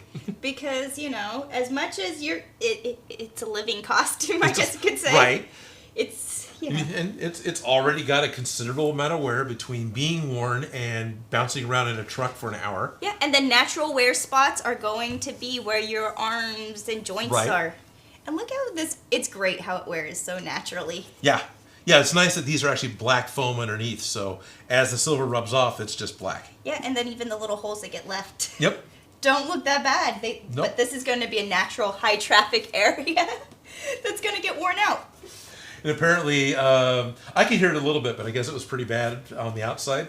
Foam on foam rubbing, you know, I squeaked when I walked. Because I would try to make the big motion for walking, and doing that would really get it to squeak. You should put little squeaker toys in your shoes, so every time you took a step, like the little kids. Right? I've seen Beetlejuice cosplayers do that. Because, you know, he squeaks at one point in the movie when he's being obnoxious, so they'll incorporate a squeaker. Nice model! Yeah. Where should this? Just set it down, it's fine. Okay. Ah, magic. I like this guy. He can stay. Okay. Nah, nah, nah. That's something else that need to get fixed. So at the cons, I didn't get the mouth to work. I actually gave up on it. I didn't even try to make it work at the cons. I don't think people were even like. I don't think anyone noticed. Yeah. Because just having this thing walk around. And the fact that it would look, because I would stop, and then someone would say something, and I would turn my head inside and make them look. Yeah. And then the eyes were glowing. I've got paracord, which is basically shoelace, that I was using as a pull to make the mouth open. It may be tucked up inside. There, yeah. Because there's like Velcro pieces and stuff inside. The paracord provides too much resistance going around the inner foam helmet and other pieces that I can pull it down, but it has a lot of drag for when it's closing, because it's closing with spring tension. So what I want to do is get a piece of the PLA tubing from the 3D printer and run a monofilament through that. So basically make like a bicycle cable, where I have this cable that this little tube that the cable runs through, so it doesn't have the. You understand, right? I'm trying to say the same thing the same way. But anyway, that's how I want to fix it. That's my next plan, because I missed out that didn't happen. And then it also needs a secondary pulley, because right now you're getting 2 to 1 basically. You pull it about half an inch, he moves about an inch. Yeah, I think the Smarter Everyday guy did a whole thing on the snatch block on how you can add to that. Exactly, and snatch block is his favorite.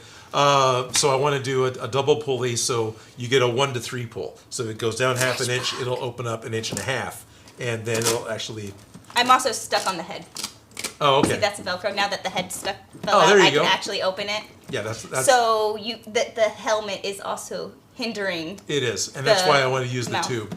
But the helmet is attached to the head, so even though I make all these pieces attached, the inside helmet is attached to the upper head, so it'll all move together. So it's not like I could have wires twisting inside. It's all connected. Yeah. Yeah. This is too much fun. It is fun. He's a puppet. He is a puppet. It's like a Big Bird, but not. Yes, it's a Mecha Big Bird. There was a Big Bird at SAC Anime on Saturday. This guy made himself a Big Bird. He looked great. He has this total homemade Big Bird. That sounds so hot. Feathers. And then he made a cosplay for Big Bird. He made a New Hope Luke Skywalker cosplay so he could go to the Star Wars meetup as Big Bird. Because he says, they're both about 6 years old, so why not? Because Big Bird canonically is 6 years old in Sesame Street. And Skywalker's, it's about 6 years old, mentally, emotionally, in A New Hope. So, to be rude, he's obviously not, but you know what I mean. I could totally see the crossover. Yeah. I'm having fun. Bleh. Bleh. Yeah. Bleh. Cool. Ben the Bean says they literally just finished the paint on their magnetic infinity gauntlet. Thanks for the inspiration, Odin. That's awesome. I'm glad you got. So magnetic meaning the stones all magnetized. That's very, very cool. That's cool. So you could collect them all. Yeah.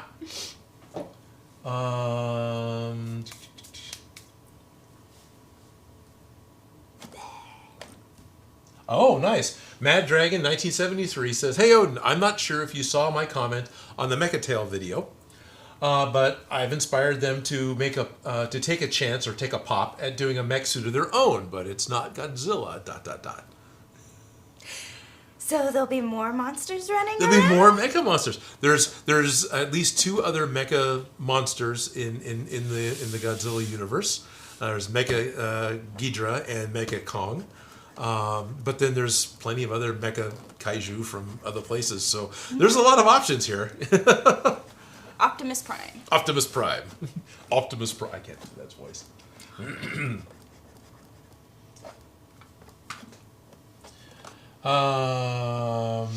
John Doe is actually trying to ask you if you've ever done a Gamora, Nebula, or Captain Marvel cosplay. Gamora's? No, but I did the Wicked Witch of the West, so I did the green with the black dress. Green. Okay. So I did have her look. Right. But I wasn't technically her because it was before her movie came out, so I didn't know she existed. Sure. At the time. And she but wasn't. No, I and wasn't her. The character did, but she still wasn't green. I don't think. I think that's for the movies. It was before the movies came out. Right, but there was a Gamora character in the comics, but I don't think she was green in the comics. Yeah. So no, I haven't, but I have done something similar. Okay. I'm not opposed to it. Right. Nebula, no, I have not. And Captain Marvel, it's right here. Yeah, we almost got you in a Captain Marvel suit. Yeah. Whoops! I lost the mohawk. That Sorry. happens. It's not. It's. I took the LEDs out to do something else. What? I was like, there's no LEDs there. That wasn't me. Nope, wasn't you. Yeah. No. I went to go get the costume on the thing, and they said it runs small. And I was like, I'm still gonna get the small, and it ran super big. It ran super big. Yeah. It didn't fit you, huh? Well, no, not like I would have to take it in the shoulder because I would have to take it in about this much up into the shoulder and into the arm because my upper arm is more here, so I would taper it in. But I tried. I was going to do something when we were doing. What were we doing for this one? We were doing a live stream, and you had there's like this Nerf blaster thing that was a toy version of her powers. Yeah. I remember we were going to do something with this, right? But Because then, the helmet fits you. Yeah, the chin part doesn't, but the head part does. We can fix that. Yeah, but we were going to do something, and I forgot, and it just was all sorts of just not fitting quite right. But kind of, sort of, in the middle of it, and half gave up. I guess you could technically say. So. Wow, I don't have nearly as many pictures as I thought I did. Right? It's hard to take. I'm pretty bad at taking pictures of myself. I take a lot of random photos. Hardly ever any of them ever end up on the interwebs. But I took surprisingly little on this because I think I just was busy most of the time helping people with their weird problems, you know? All right, let me move these over. I downloaded a few pictures. What few I have on my Google Photos. Let me go dump those so we can actually maybe cycle through some pictures. Okay. Commander Darklight, who is a patron, thank you, came through with a $7 super chat. Let's see, asking if we've seen any of the comp cooler vests. Adam Savage did a video on it, and I love mine. It lasts a day and is a massive blessing on the con floor. I've seen them, and what's that? You've used them? I have not used them. Okay, so. You know, Smosh, we got to do a lot of weird costumes. Right. And every bird ever was one of the worst for costumes because, you know, let's do bird costumes in the middle of 112-degree weather in Sacramento. You know, like, it's not cool. People not thinking about it at all. Well, no, because what is a bird costume other than feathers and fur and, not fur, but right. I use polar fleece. Not the best, lightest weight of fabrics. But I remember getting this vest that had ice packs that velcroed inside of it. I would use it for tactical vest because it looked very tactical, like a police SWAT vest. Yeah. But it had the little freezer packs. And so I would try and pull that out when I could. But the problem with that is it left wet. Like, you'd have to have an undershirt, and then it was wet, and it was ice, and so it didn't quite work for practical quick changes and stuff like that, but it did help with the unbearable of the heat. And then also, portable fans are your friends, because you can stick those into just the back of the shirt and just get the fresh air going. It helps. But yeah, because the problem with the ice pack ones is it typically... It can drip. They can drip. Puddles. You know, when you naturally sweat, you have it kind of drip, and it all gravity pulls it down. Mm-hmm. Ice melts, gravity pulls it down. I suggest wearing a cotton or some kind of Under Armour, even in the heat, because it'll help at least wick the moisture away from your skin and help with the cooling. Cotton's your friend. Even long sleeves. I didn't do this. Think shoes and socks. Yeah, think shoes and socks. It is the difference between wearing leather shoes without socks and wearing socks. Anyway, I didn't pack appropriately both cons, and I ended up wearing basically a t-shirt and shorts underneath Mechagodzilla. Mm-hmm. Sounds like it's going to be cooler, right? I don't want to wear a full long sleeve shirt and long pants underneath this costume. I'm just going to wear my shorts and t-shirts. Yeah, because I don't want all these extra layers. It wouldn't have made any darn difference with how hot it was. None at all. And it was never unbearably hot, really. Anyway, it was warm. I think my arms were sunburned at SAC Anime, so that was a little weird because I was putting the You heat had on. these bellows that every time you moved, billowed the air. Kind of, yeah. But Yeah. What really ended up happening, because it was just me in the costume, Ellis was laughing when I got back to the booth. She said that I wasn't dripping sweat, I was pouring sweat. Mm-hmm. That one took the hand off, and it just ran out. Yeah. And then on the concrete floor at Stockton Con, because we were on a carpet, I could actually see it hitting the floor. And it was, it looked like it spilled a drink. Yeah, this is foam. It does Yeah. not breathe. It does It's not breathe. been sealed and plasti-dipped It is And used so it is like as a an insulation shoe material. with no absorption. So you're going to need like a cotton barrier between your skin and the foam layer because you naturally, like, your skin breathes. Yes. And needs to have air circulating. So cotton, like, or any, like, Under Armour that wicks the moisture away from your skin. A lot of athletic wear tends to do that.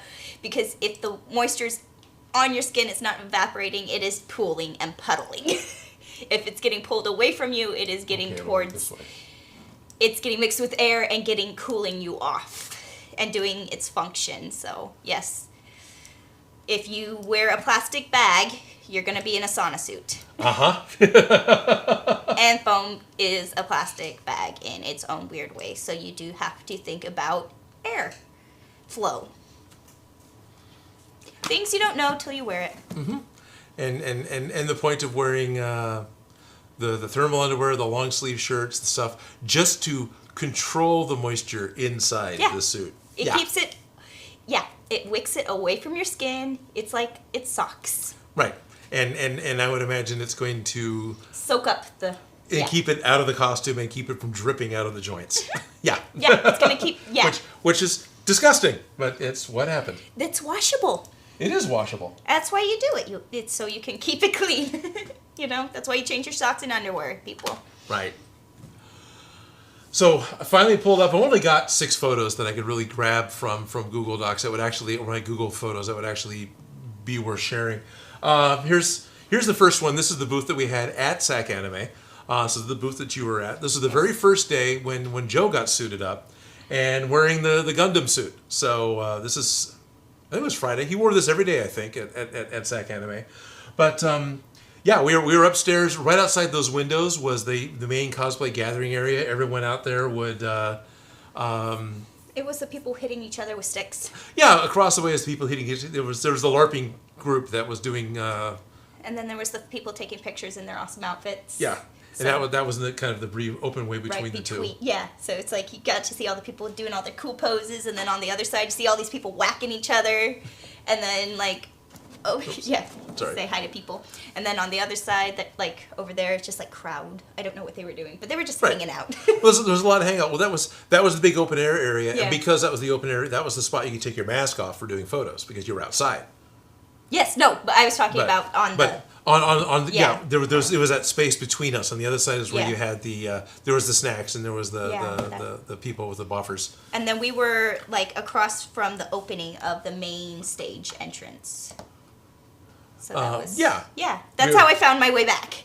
Where's the main stage? Which that was fun too because the main stage wasn't normally up there. It used to be downstairs, the other side of the con. Well, they redid that whole building, so I have not been in that building since they. Well, did that change it? Me dropping it? Oh, good. Have I been in that building since they redid it? No, because this was the very first event that's happened since it's been redone. Yeah. The very last event that happened at the convention center was SAC Anime, and the very first one was SAC Anime. Yeah. Yeah. So I haven't been there since they like. Right. I think we filmed this one Juice It like MLM thing once. It was a weird experience, not gonna lie, but I'm sure. But when you get to film things, you always get to get into places that, Yes. act like you belong because you get to do it. Right. Don't worry, I'm with the film crew. You can let me in here. Just, I'll behave. Right? So Totally. That's where I was there last time and it was a completely different place. So, yeah, it was interesting. But, yeah, main stage. Main stage. So this is Sunday with or it could be Saturday with the Mechagodzilla completed. And we got Joe and the Gundam posing with it. So this is how Mechagodzilla looked on the stand that I had there. So I'm not in this suit. It's just hanging there. That's why the shoulders are a little extra funky. But yeah, and right behind him is the table that was cosplay repair. Now I talked about J Period helping out with being a handler. He was dressed up as the World War II Captain America. So without Sans shield and helmet, Captain America ran around and was one of the handlers for Mechagodzilla when we did the Contour walk. That was great. Doing his American duty. Oh, he was. It was great. So yeah, if you go watch the Mechagodzilla video, there's a little joke after the beat where it's the first elevator ride. I wanted to, in the narrative of the video that I did, I wanted to save the elevator ride for the end. Because I was bonking my heads, and it was just a better way of telling the story. But the first elevator ride on the way down, both Kara and Jay, I could hear them snickering getting up towards the elevator. I think they shared the idea between each other. So once we got in the elevator and the elevator closed, Captain America said, "All right, does anyone want to get out before we do this?"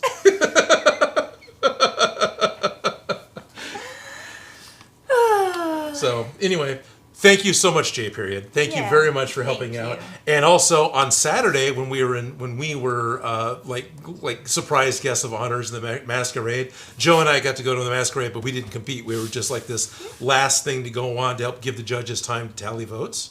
Both of these people managed the booth for us, but they were dressed as Loki variants. So we basically had used car salesman Loki slinging props at the Odin Makes booth on Saturday. It was great. Nice. I heard that Joe won an award for his Gundam. Joe did win an award for his Gundam, so we can cut away from pictures for a moment. At Silicon Valley Comic-Con, double-checked constantly with the people that, are we allowed to participate? Can we do the, because being a YouTube channel, we're professional, right? We want to make sure it's everyone said it was fine, that it was completely within the rules, that we could. It's like, all right, so we did. And we competed in the Masterclass, and we did win Best of Masterclass at Silicon Valley Comic-Con, which was amazing and quite an honor. And I am very thrilled that we actually got an award. This is too legit to quit. Should have had Adam Savage sign it. He didn't actually present it, but it would be nice. I am really happy though that there is an award with Adam Savage's name on it. Right? So that is really cool. Wait, do you have the phone? It would never. No, all my awards are upstairs next to my they're office. up in that little thing. Then so this is gonna go up there. That'll go up there. Yeah. This is a shop. They would just get totally covered in dust Everything's and goo covered down in here. dust and goo down here. Like I'm pulling that. It has fingerprints now. Yeah, my hands have been done. Yeah, exactly. No. So it's dusty. This needs to be upstairs with my other awards. Where it belongs. Yeah, in this place of honor. In a museum. Yeah. Belongs in a museum. So, yeah, we did. It was great. Now, award-winning costume built by Odin Makes. Now an award-winning costume. And actually got a physical award, which was like amazing. Best of show went to someone in the journeyman class. Because they had their novice class, their journeyman class, and their master class. She had made a costume that incorporated everything. There were 3D printed parts, there were leathercraft parts, there was sewing, there was LEDs, there was foam. Media. Total mixed media. And I don't think it was Fox. I believe she made up her own Phoenix-type character. And the entire dress was a lot of the fire tails and the feathers, and it all came up to the headpiece, which was the Phoenix. And when she got on stage, it lit up.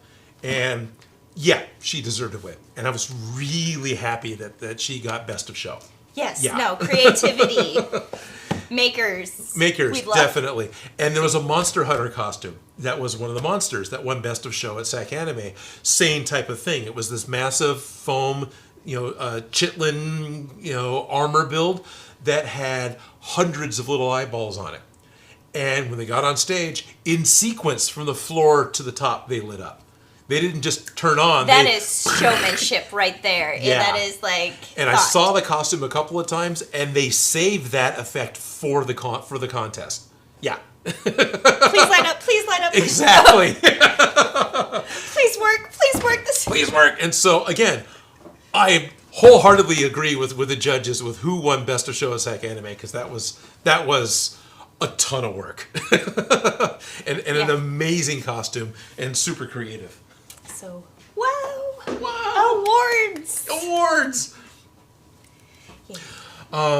You're blocking the chat now. I am blocking. I'll get back to the chat. Yeah, gotta show them more pictures. I got 2 more photos that I'll bring on. I got one I can bring from Soft and Competent Sideways. I'll show it anyway.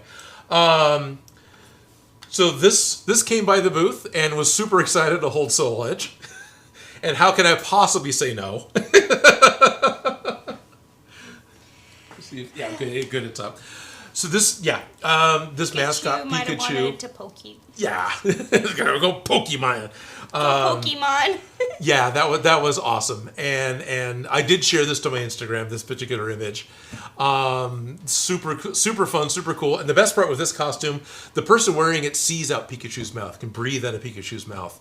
And I don't have a photo of it, but when they walked up to the booth, all of a sudden her hand just comes out the mouth and just pointing wildly at Soul Edge. Yeah, like it's a tongue.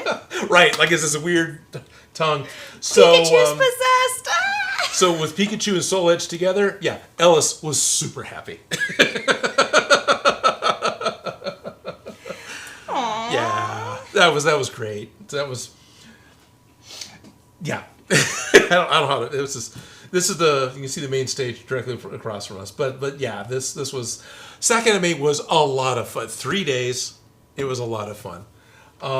Stockton Con was 2 days. Now this is sideways, and it is just the suit hanging on the stand again. So sorry that the video's sideways on you guys. But there's a couple of Mando cosplayers that put their stuff together.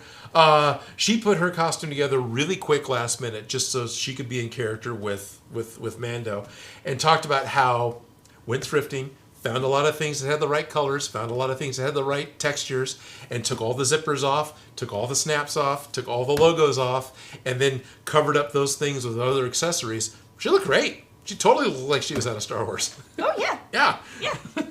Smoke and mirrors. Smoke and mirrors. Duct tape, safety pins. Yes. It's a costume. It is a costume. It's meant for fun. And I feel like when people really, you can tell the love, you know? Right. It doesn't have to be exact, you know, but every little detail, it's you know, it's the color. It's the style. I get to be part of this character. Mm-hmm. Yeah, and I think that's the best part about costumes. Something recently that popped up on social media, one of the costume designers from The Mandalorian, I think. I don't know.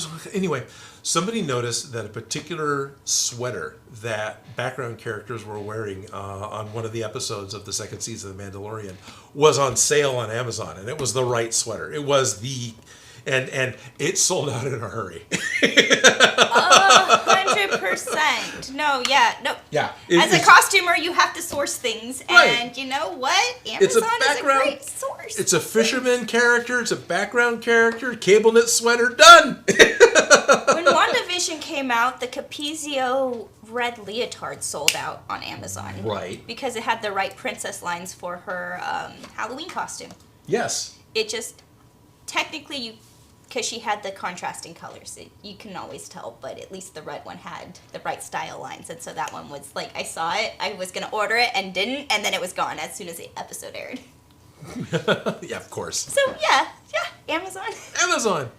Kara says that costume would make a great Jen Urso at Disneyland.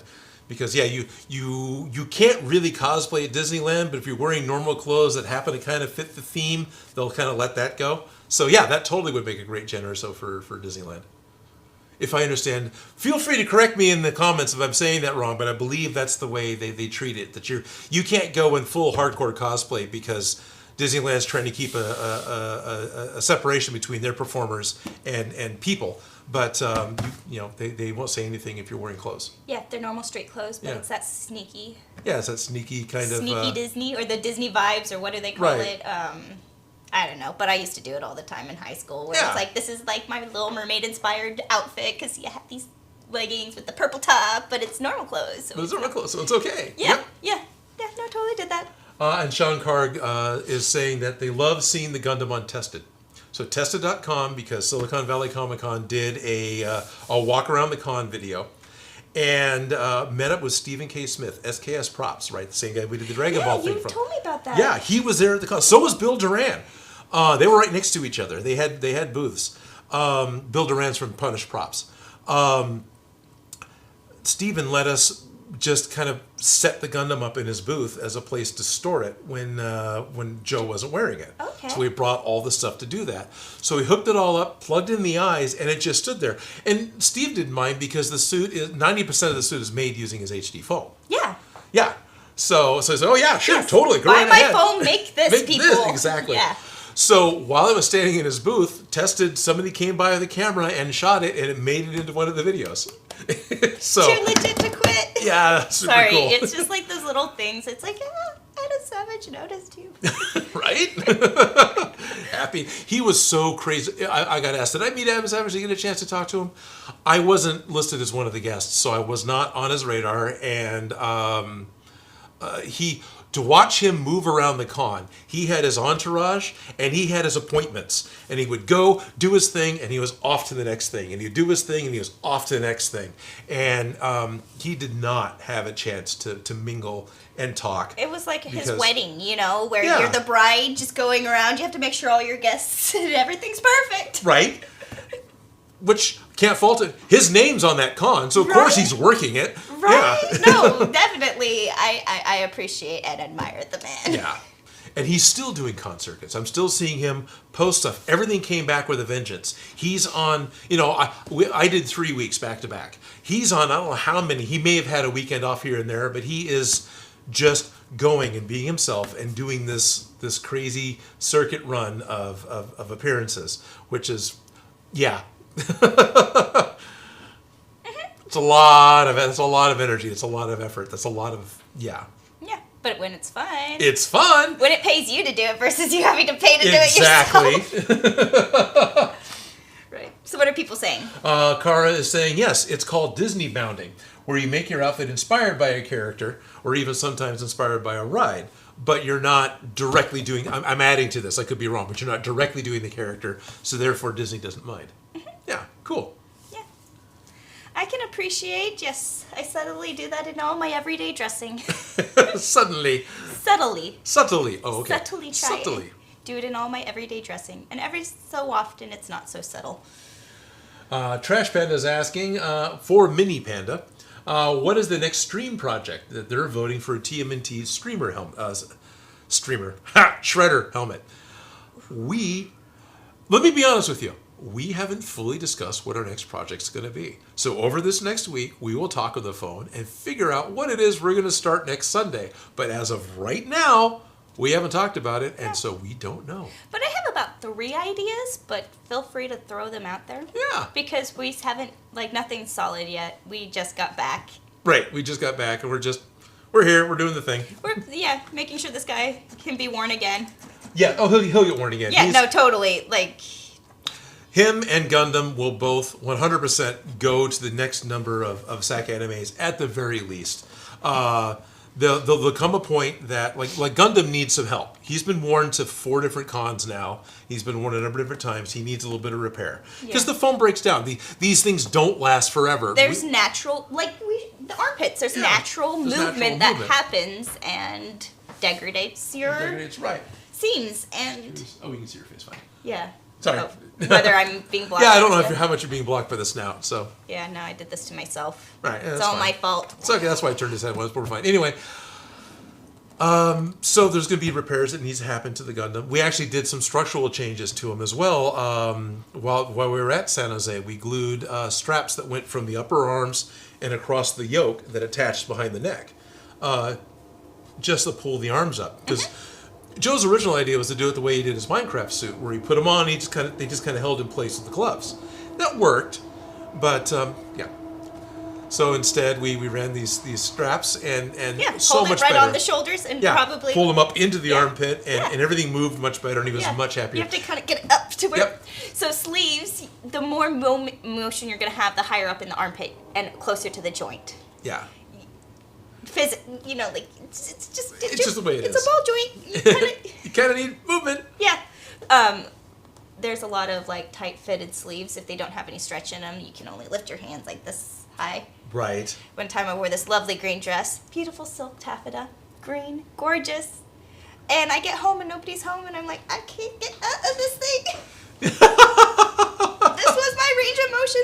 So I hopped in the car, drove over to my friend's house. I need help. was like, I am stuck. I am panicking. I'm about to get a pair of scissors here. Please save my life. Or save my dress. No, it's Yeah. a panic feeling sometimes when it you're is. stuck in something. But it was gorgeous. But so I did not want to destroy the dress. So I gave, but definitely there is this whole range of motion. So having a Right. joint up in the shoulders, held where it needs to be, and then enough of space. Right. Which there's actually formula towards that to get the believe that. tightest armhole to give you the most amount of motion in your sleeve joint without having stretch or any extra thing is the bust divided by 6 plus 1. Really?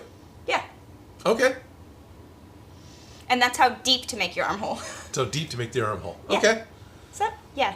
The plus 1 is for non-woven fabrics. If you have a knit fabric, don't add the plus 1 inch. You just do the... divide it by 6. Okay. Because that'll be right up in the armpit. You can also Interesting. add a godet into there. You had a whole billows, but just having it up Right. at the joint. Oh, it's the thing's there. Yeah. But it would make the most functional, and then you're not trying to keep everything from sliding down. Right. But yeah. The more you know, right? The more you know, definitely. I need to add some straps, at least to the legs of Mechagodzilla. Because you never got your lederhosens built in there, did you? No, but they are their own lederhosen. I've got Yeah. I replaced the straps for the vinyl piece that goes around the abdomen. Yeah. And so that's strapped attached to the mecha diapers and the tail, and then everything else velcroed and just hung off of that. And all that worked. Yeah. And all that worked great in SAC Anime. By the time I was done with Stockton Con, one of the legs, because the legs basically sat on top of the feet, Yes. and one of the legs, the foam started tearing, so it started settling. Oh, and so then it worked down and It worked down, and so Split. the upper hip was getting bigger and bigger because the accordion was letting it go. Because you did. Okay, so you totally could have from So I here need- to here. exactly. Just a strap to not let it overextend to the full amount, and that would fix. Okay, so That would fix one so of the much. things that was bothering about that hip joint is that the fabric was perfect when it was there, but just letting it hang, it hung out too much. Yes. But being right here, it was perfect. It's perfect. So if you took a strap from there to there, right on the inside, Right. Or the outside. the inside of the fabric. Oh, inside of the fabric, but the like outside of the body. outside of Yeah. the leg, so Right. on the outer hip. I wouldn't do it in the inner hip, No, just on the outer hip, Right. to keep it from overextending. Because that's also the smallest range of motion. You're only moving a little bit back and forth, and then you're flexing it out. You're not Yeah. flexing it in. yeah, Yeah. So right on the outer hip, Yeah. just to keep it from overextending, just doing a little strap on Yeah. the inside to keep the billow from fully. And I might do the same thing to the knee. A pair of straps on either side of the knee, like a knee Yeah, brace, to keep for the it- exact same reason. Yeah, that would make a lot of sense because gravity. Gravity's a thing. Yeah. I didn't do that because if you watch the movie, I mean, it's a movie suit, right? So they just fix it all the time. There's points when either Godzilla's picking up Mechagodzilla or he's taking off, and you can see the knees extend until, it Yeah. catches up. And so it's like, oh, okay, they didn't do anything. They just let it fall. So that's all I'm going to do. I didn't put no more thought through it than that. But then once you actually get inside of Mechagodzilla and you realize that, you know what, gravity is not my friend. No. So yeah, just an extra strap, I think, at the hip and the knee would really fix Right. that overbellow problem because I'm going to pull might one help out. with the upper arm too. Hold on, I'm going to pull. Yeah, go right ahead. All the pieces are there, and they've all been through the wash. They all just smell like vinyl again, which is nice. Yeah.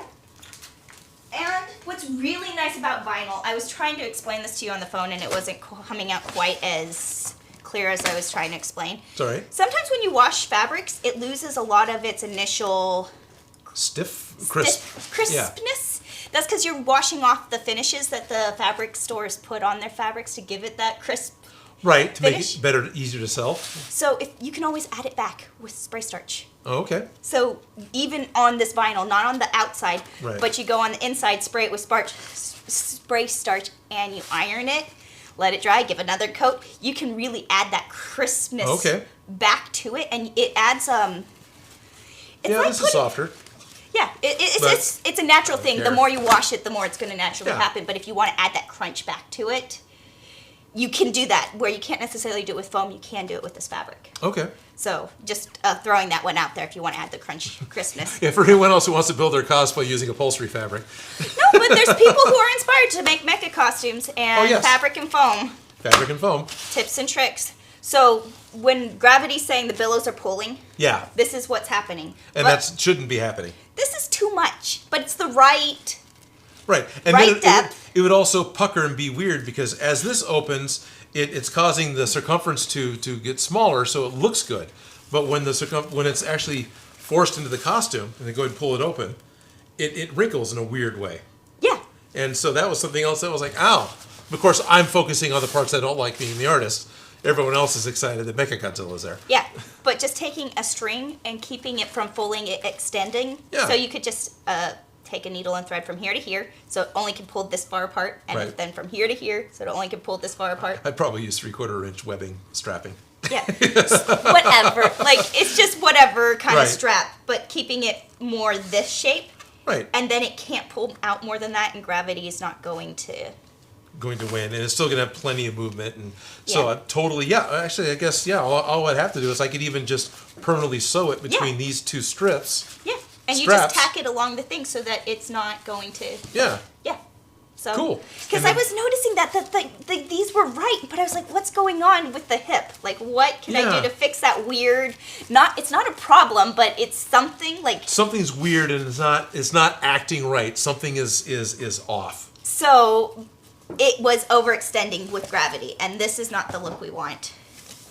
This is the look we want, where it's just kind of here. And so keeping it from overextending would keep that helping. What is this? Oh. Oh. Oh, wait. I haven't been pinging the Discord. Sorry, guys. Nora let me know a little over an hour ago. Oh, no, I'm not sending Batman. I've already went to the con, but I do need to body fold the chin of Batman because it broke at the con. So I'm sending on Mando, which is the first guess. Okay. And Commander Dartlike is saying that there's a comp cooler. It's a comp cooler cooling vest, personal cooling system. And Kara says that this would be a great donation goal to get one of these for Odin on maybe next stream. Is there room in your vest? In the vest, I think so. Okay, because I know that it's a tight space, but I also do know that there are airflow areas that you pre-planned, like in the head. There's a pre-plan in the head. And that there's... I put a bunch of holes in the right side of the back to help get a little bit of airflow. I never got around to putting the holes in the left side. So this would be probably really hard to see, but no, there's room in here. I can bulk up a little bit inside. But also, could you take in some of this extra, like to make space if you needed to? Well, if there ends up being like a back piece where I really need to add a back, like ice packs or something to the vest, it depends on how it's built. Yeah, that's what I was saying. That is possible because there is between the human back and the kaiju back on either side of the zipper, there's a good 2 or 3 inches. I mean, I can get my hand in there. So you could totally just stick an actual like lunch ice pack in there if you really wanted to. If it was like. Yeah, if I really needed to. Yes, like if it was like a hot day. You should iron these. Probably. But this one was pretty wrinkled and funky. To start with, yeah. Yeah, but ironing would fix that, and then you could also totally just stick in cardstock. Oh, okay. To give it that little extra crunch. Okay. To hold it straight, but yeah, this billow doesn't necessarily want to pull it this way. It wants to stay here. Yeah. But this one totally pulled way too much. Yeah, that one totally pulled because this is supporting all the weight of all the legs, which isn't that much. So everything was hanging on it, so it was pulling to the full extent. Yep. So it actually smells really good right now. It smells like a pool floaty. Yeah, it does. It totally smells like vinyl. Yeah. It smells like Tide. Okay, well that's good. I use Tide and they're vinyl. Yeah. Yeah. Doing a lot of steaming at the costume shop. It's like that Tide smell while you're steaming. Oh, okay. Clean costumes. I appreciate the smell of clean costumes. So I think straps are necessary on the hips and probably for the shoulders. Yeah. So I think the shoulders came down a little too much too. Yeah, especially when it was hanging there. They were they were way hanging. So if you had it supported and then supported, right, it would just hold everything where it needs to be. Right. Like, I'm already adjusting, thinking about it. Like exactly. You just do the thing. Right? Can you just lay where you need to lay? Mad Dragon 73 is just saying, oh, by the way, my 8-year-old daughter, Kylie, has developed an interest in the Godzilla franchise. I showed her you in the mech suit, and her response when she first saw the full suit was, cool! That's awesome. Hello, Kylie. John Doe, Felicia or Odin. Were any of the Comic Cons in Dallas? If so, did you meet a guy named Chris from 3C Films? He might have been wearing a Space Jam suit. Should I make a Big Bird suit? Oh, make a Big Bird. That's right. All the cons that I recently went to were all in Northern California. I did not get out to Dallas. I have been to a Dallas con. I've been to a couple of Dallas cons. It is possible I will be going to Dallas cons again, but I haven't talked to those people yet. So no, I did not see Chris because SAC Anime was the first and only con I've ever been to, so I have not been to anything in Dallas. If you want to go to another SAC Anime, we're going to be there again second weekend of January for SAC Anime Winter. And it'll be a 3-day con again, and it'll be same spot, and we'll be doing cosplay repair again. Totally in my element. Yeah, I'm just saying, emergency costume, fix it right now and make it perfect. Okay, that was so much fun. It's like being on set all over again. It is. It really is. With all the anxiety of the other person, because now they're there and they're trying to perform, and I had 2 different people. One person came up with a costume in their hand, so that's easy to fix. The exact same problem happened to somebody else with the only suit he was wearing. He's trying to be James Bond or somebody else. So he had this thrift store suit, and he completely ripped the crotch out of the suit. The seam let go from the zipper of the fly almost to the belt. Oh, he had a classic split the pants. Yeah, he had a classic split. Easy fix. In reality, you want the string to fail more than the fabric because that's an easy fix. But if the fabric fails... You're done. Yeah. Yeah. Well, it was just a string fail. However, that was the only clothes he had. It's like, can you fix this? Like, I can, but not while you're wearing them. I said, however, I brought a pair of shorts I was going to change into to wear for Mechagodzilla. They're still clean. I haven't put them on yet. Do you want to go rock my giant shorts so I can sew your suit? He goes, yes, please. So one of the con, I was talking to Ellis about this. One of the things we're going to get for part of our con repair package is a couple of sizes of just sweatpants for exactly that reason. I kept a robe in my kit. Yeah, there you go. A robe would be good like too. A terry cloth robe, because when people are needing to change in between costumes, that was comfortable. Yeah, so. That would work. Terry cloth. Yeah, that'd be a good plan. But he came back, and I had brought the same sewing machine we see here, your sewing machine. I brought that and sewed his pants back together and made sure of a little extra. And here you go. And yeah. Yeah, as somebody who used to that did all this research trying to find a good sewing machine to bring around on set. I tried the little tiny ones. I made some efforts, and the one that I left, that is my favorite sewing machine. It's a full-size sewing machine, but it's lightweight, and I used to bring it back and forth to college every day of school, and it lasted through my 4 years of education and then some. And so when I bought a new one, I got that one, and that machine is so easy. Like, on the con, here, let me pull it out, and it's gone. Yeah. It is just, that was a very, as much as I like the little glue gun, that sewing machine did get used, and it was very helpful just having, here, let me, my glove split, here, right, and we're done, so I do like that particular sewing machine. It's an easy one it's not a stressful one, where some sewing machines that I've had, right, it takes an hour to get the sewing machine to work to do the one job that should only take 5 minutes. It feels like it. Or stressful. Like Ellis has a really good Husqvarna older model sewing machine. No way we would want to bring that into a public area, because you want to baby this machine, because we're not going to be able to get a new one anytime soon. Yeah, but that machine, I've used and abused it, and it still kicks. Yeah, it's got paint on it because we've been using it here. Yes, no, that is one of my favorite machines. The only reason I would be getting a different one is because I want a knee knocker. Yeah. And that is the only reason that I would get a new one, because they don't offer knee knockers in that model. Like, that brand does, but they're the next price point. So, just to answer the possible question popping up, I know what a knee knocker is and exactly what it does. Would you like to explain it very quickly? Okay, so if you're sewing at a sewing machine, you have the pedals for your feet, and you also can lift up the foot of the sewing machine with your hands. But sometimes you need to, like, while you're sewing, lift up the foot, move things around, put it back down. You could do that action with knocking your knee on a lever, and it lifts up the presser foot on your sewing machine. so you can use your knee to lift up and down the presser foot, and it's such a stupid thing, but when you are getting into a project and you got a hold of all the parts, and you only have 2 hands and so many needles and trying to like just, you know, sometimes things get tricky. That knee knocker is just, I find myself, because I work at my job, I have all the sewing machines. Right, you have all the toys. Like, I have all the toys, all the sharp scissors, all the everything I need, so all the tools to do the job to make it easy. And I get home to use the sewing machine, and I'm sitting there doing this, knocking, and I feel stupid because my knee instantly goes to knock. And it's not there, so I have to, like, I have to do it like the peasants do. Like, who would have to lift this to do this? And, you know, it's one of those stupid luxuries, but it takes the sewing machines into the next price point for such a simple... It's simple, but it's a whole extra piece. I get it. Yeah. You know, actually, I was wrong. I thought the knee knocker was a different way of running the machine. Like, it replaced the pedal. I didn't realize it was how you lifted the foot. It's how, well, some have, like, a foot pedal where you can press it and it lifts up the thing, but the knee knocker is for actually lifting the foot that lets the fabric slide under the feet dogs. Some old home machines from, like, the almost like pedal ones, like vintage ones. I think there was some knee ones that you could sew with the knee, but that's you sewing with your knee to the side the whole time, which isn't as comfortable as just driving a car pressing on it. Yeah, okay, that makes sense. But the knee knocker is to help lift up the presser foot so you can finagle fabric and things where all the action's going on. It's such a simple task, but I'm willing to pay that extra. It's like significantly more.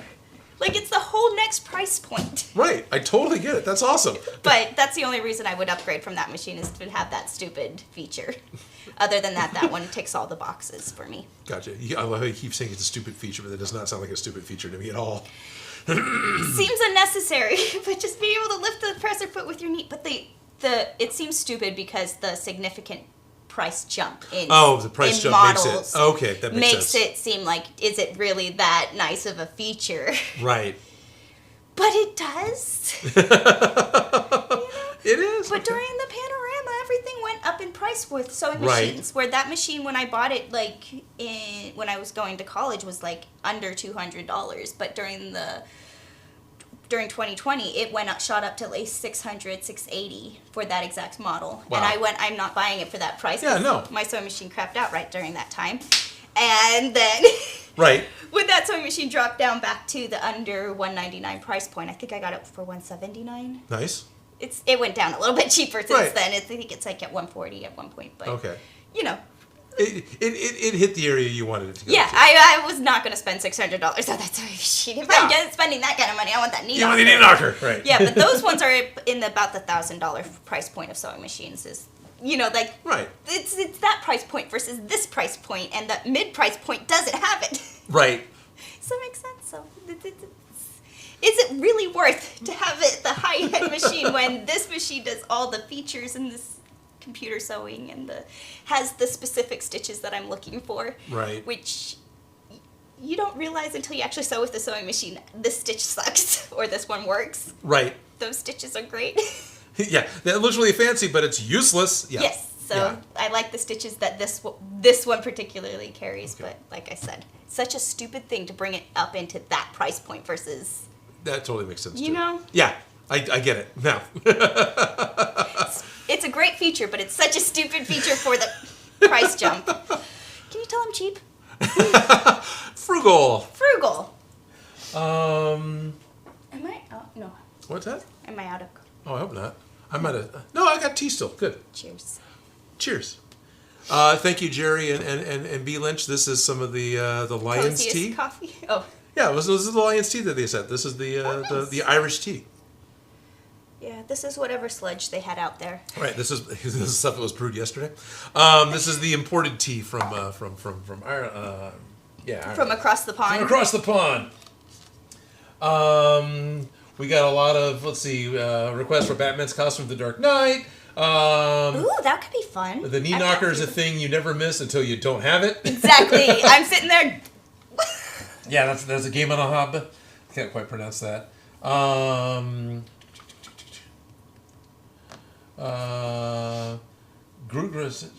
cool tip. Was it Norway or Denmark who was the Haas set in the movie?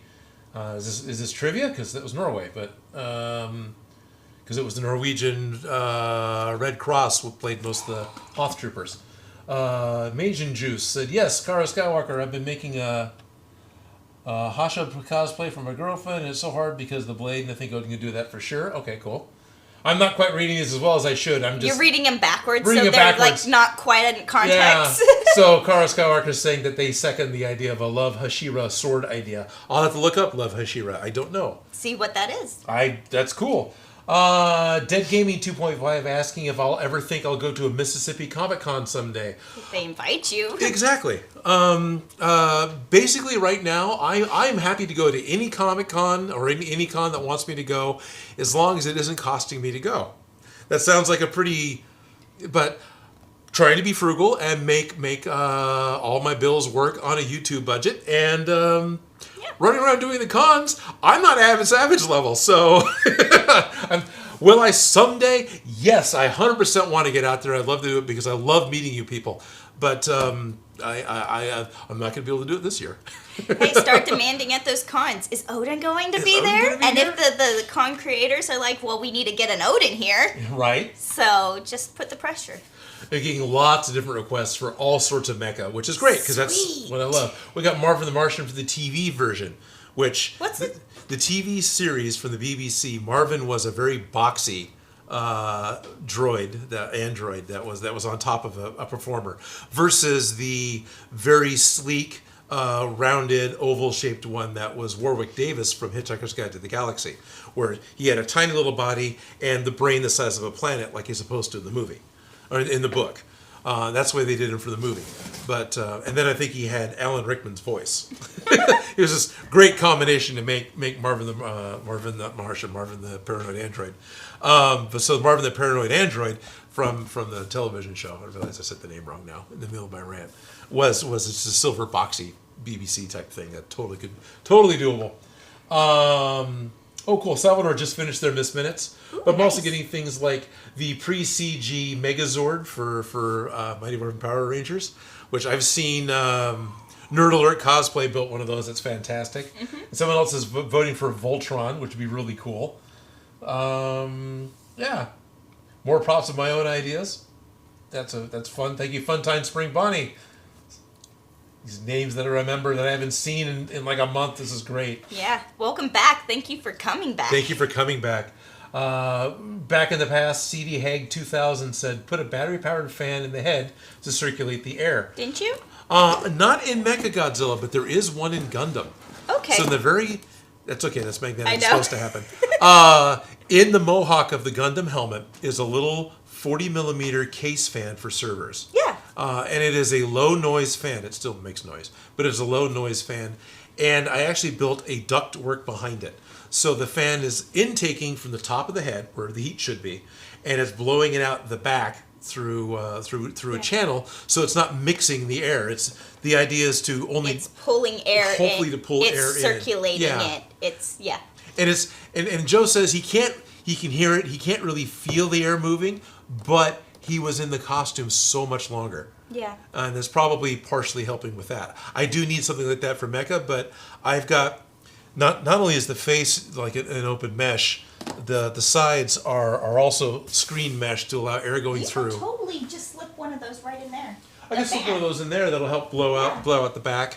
I do want to put a case fan in the top of the head for the same thing to blow the hot air out. His circulatory system. Yeah, because if I put one in the top, I can just blow it out his face, out his eyes, out anywhere, out his mouth. Yeah. And then it can just be drawing the air in from around. And again, if it's going slow enough that it doesn't make a lot of noise so I can hear, it's not going to feel like a fan blowing like an air fan. But I can see that, because when you are in a foam helmet or in a helmet in general, especially if your ears are covered, because even the cloth helmets, it just kind of traps you in your own world auditorially. Like you are in this womb, I guess you could say, where you're...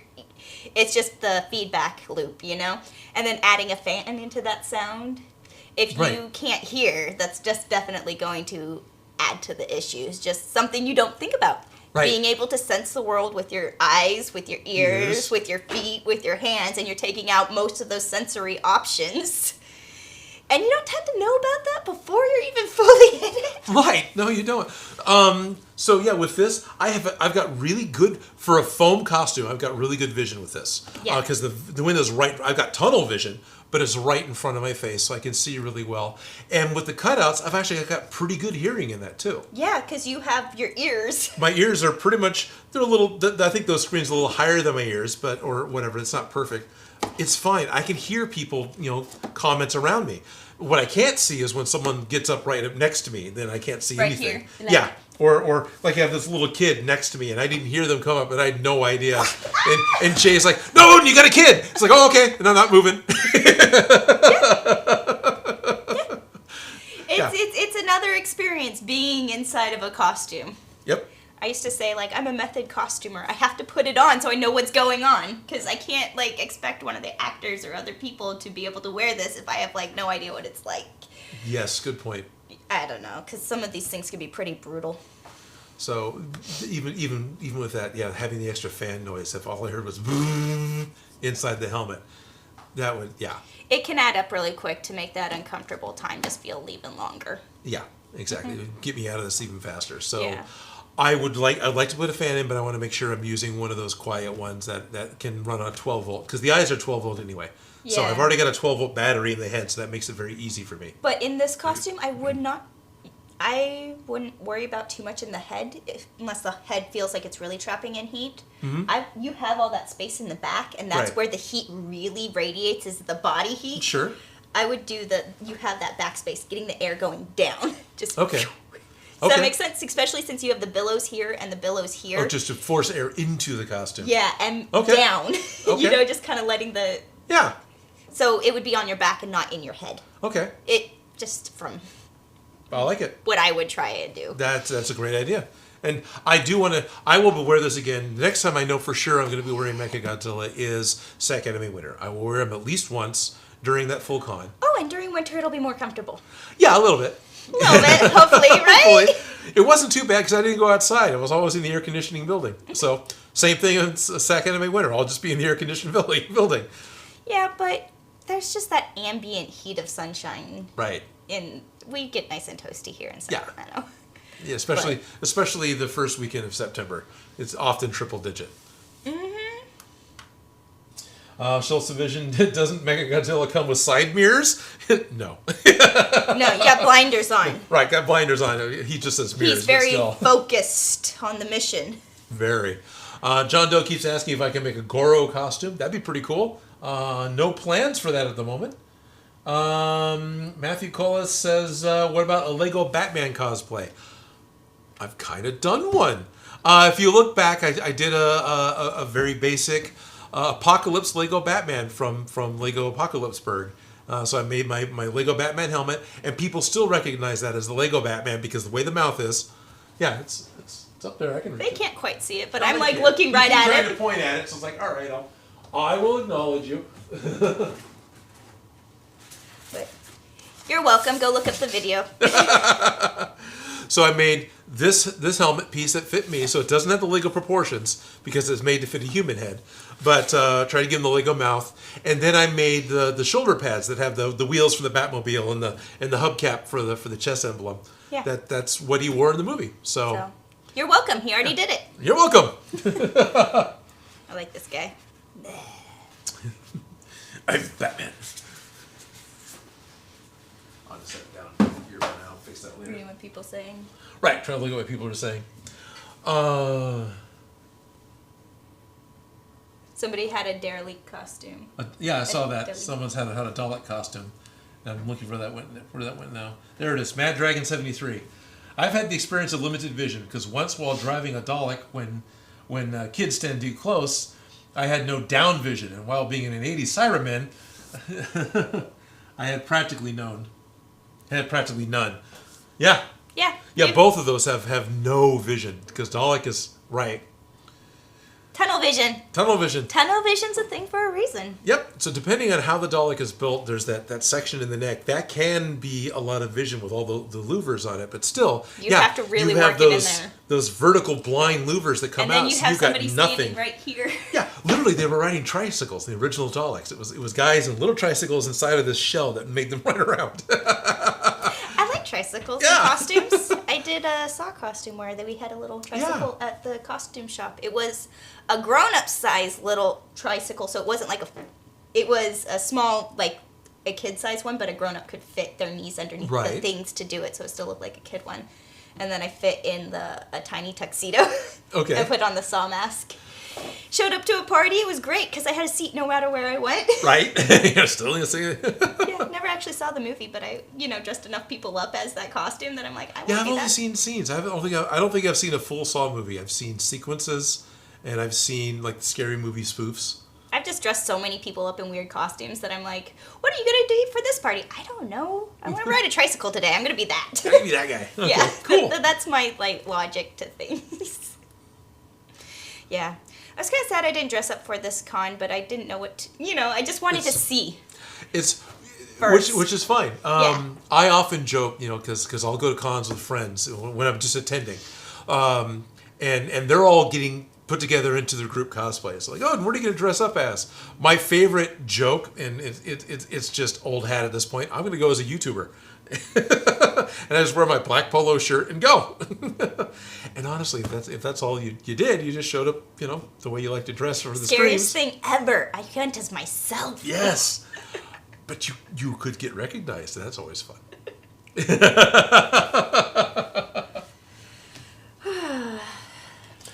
Shane O'Reilly with a €5 super chat is asking, what is the biggest prop costume that I would ever love to attempt?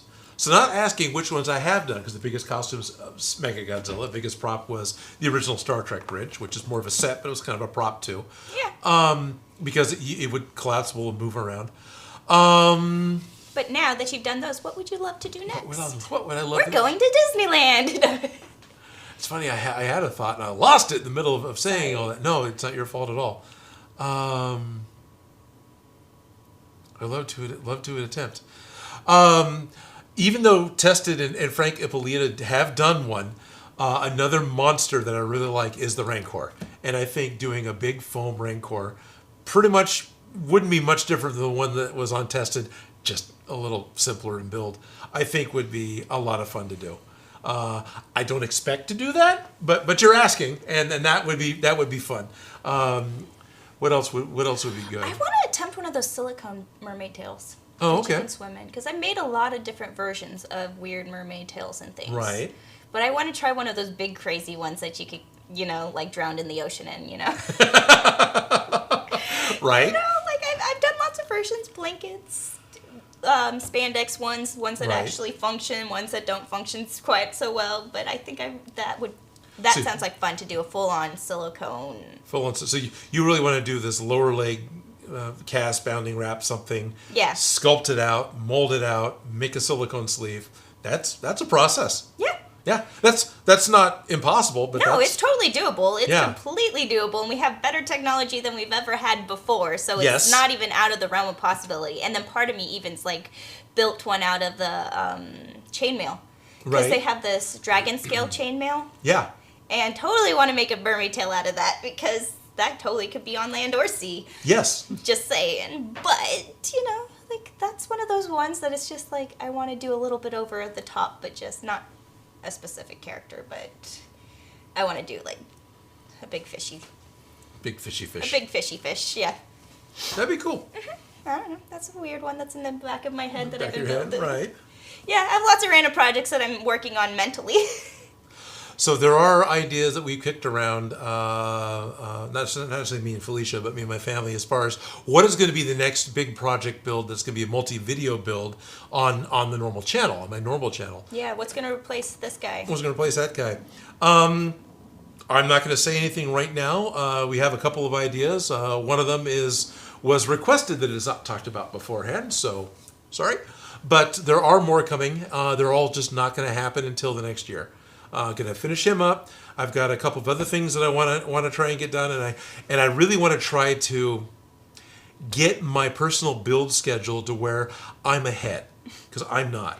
No, Especially always after the playing con. catch up I'm every always week. playing catch. I've been playing catch up for a year and a half, and I want to be at least a week ahead, if not 2 weeks ahead, where I'm building something, and I don't have to have it done on Saturday or have to have it done on Friday, so there's enough time to edit it to have it up on Wednesday. And then if I get behind, like I have been, where I'm still building it when it should be editing, and now I'm interrupting the time of the next video. It's just this perpetual.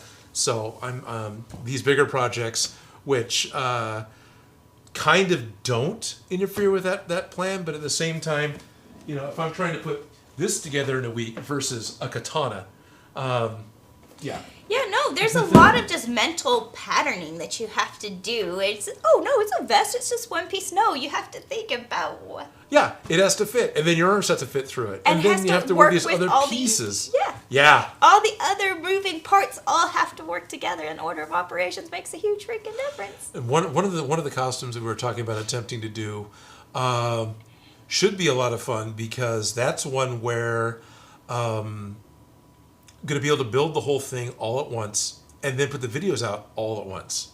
So instead of like the Gundam and Mechagodzilla, where I tried to make a piece to make a complete video and put it out, and then you make the next piece and hope that as you move down the line, all the parts still fit together and you don't have to go back and fix anything. You can actually just kind of all do it at once, and it all just gets painted at once. And that's, yeah, looking forward to that. Yeah. The more you know, you only know these things by doing it wrong, right? Right, exactly. So one of the fun details about not working ahead, Mechagodzilla's tail. That video came out on Wednesday. The Sunday, Saturday, and Friday before that Wednesday was SAC Anime. So that was just 3 days beforehand. And then the Monday before that, I started cutting foam to make the tail. Con Crunch, Con constantly. crunch, constantly. Every week. Con Crunch, brought to you by Odin. But, no, I'm impressed. Every week you pull something amazing. I'm like, psh, wow. Yeah. I haven't even tried one of them. You know? Salvador, the $5 super chat, is telling me that their Miss Minutes had color-changing LEDs, so she can be a Loki variant. Thanks for the great templates. That is amazing. Right? Oh, that's awesome to hear. Yeah. I love LED technology. Local Ace is asking if I can make the Finn sword from Adventure Time. Probably. The Finn sword's kind of cool. And it'd be a little bit easier than the Steven Universe Rose Quartz sword, which is a transparent pink sword. That's Rose not quartz, right? foam. Yeah, exactly. Challenging, stretching you in new directions, Odin. Groot Grusin is pointing out a cosplay that definitely appealed to me, not just because I would fit, but because the character's great. Saying that Groot says, I think Odin could pull off that shark dude from Suicide Squad in an excellent set of manner. That'd be a fun project to follow. Yeah, I think Bonawewe was his name, right? I can't remember, Shark King. Yeah, but then would people think that you're Maui half transformed? That's fine. Oh, like I'd be upset to be mistaken for Maui. You're Right? welcome! Right? But no, sharks are just amazing. Yeah. How How would you do the shark skin? Foam. Yeah, pretty much. Foam. Just build a foam suit.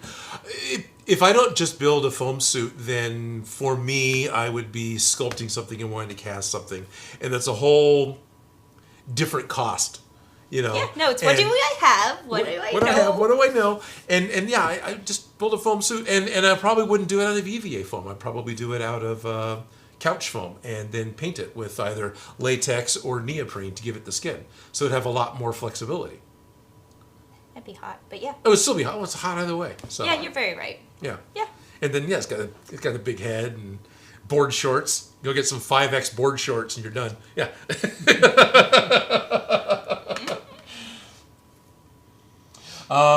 Menus is talking. It's almost 2 p.m. Kara Skywalker. Yes, it is. We will be signing off in just a moment. Menus is saying on larger projects, I like to take more than a week. I would suggest doing it over a 3-week period, but also pairing it with smaller props that you can do in less time. Release 3 small prop vids. Sounds good in theory, but it still work no matter what. It still works. I have done that. Yeah. That's exactly how Soul Edge got done, and that literally was a 3-week project. So here is the mental gymnastics that I have to do in order to make that work. Being the video guy background I have. There's the set, which is just the table. It's full of junk. For each build, if I'm building Miss Minutes, then the set looks a particular way because of the tools that I'm using. And then I'm going to jump over to the Soul Calibur, which is a different set of tools with this whole elaborate thing that I set up to support it because I can't set the foam clay down. I have to take all that out and move it away and bring back the mess that was Miss Minutes in order to continue with the Miss Minutes build. Well, so switching between them, it's totally doable. But resetting your set is a little bit... Yeah. It's a bit much, and it's a especially bit much. since you had to have good sets and that was part of your job and Right. your background, that it's like, no. Yeah. You can't just have this mess and then different mess and then the incontinuous mess. No. Right. Well, I've always been okay with the magic cleanup that happens in Yeah. between the steps, but still, it's like, really, that's the only hurdle to doing that, and I totally need to do that. Yep, so working on it, you know. Working on it.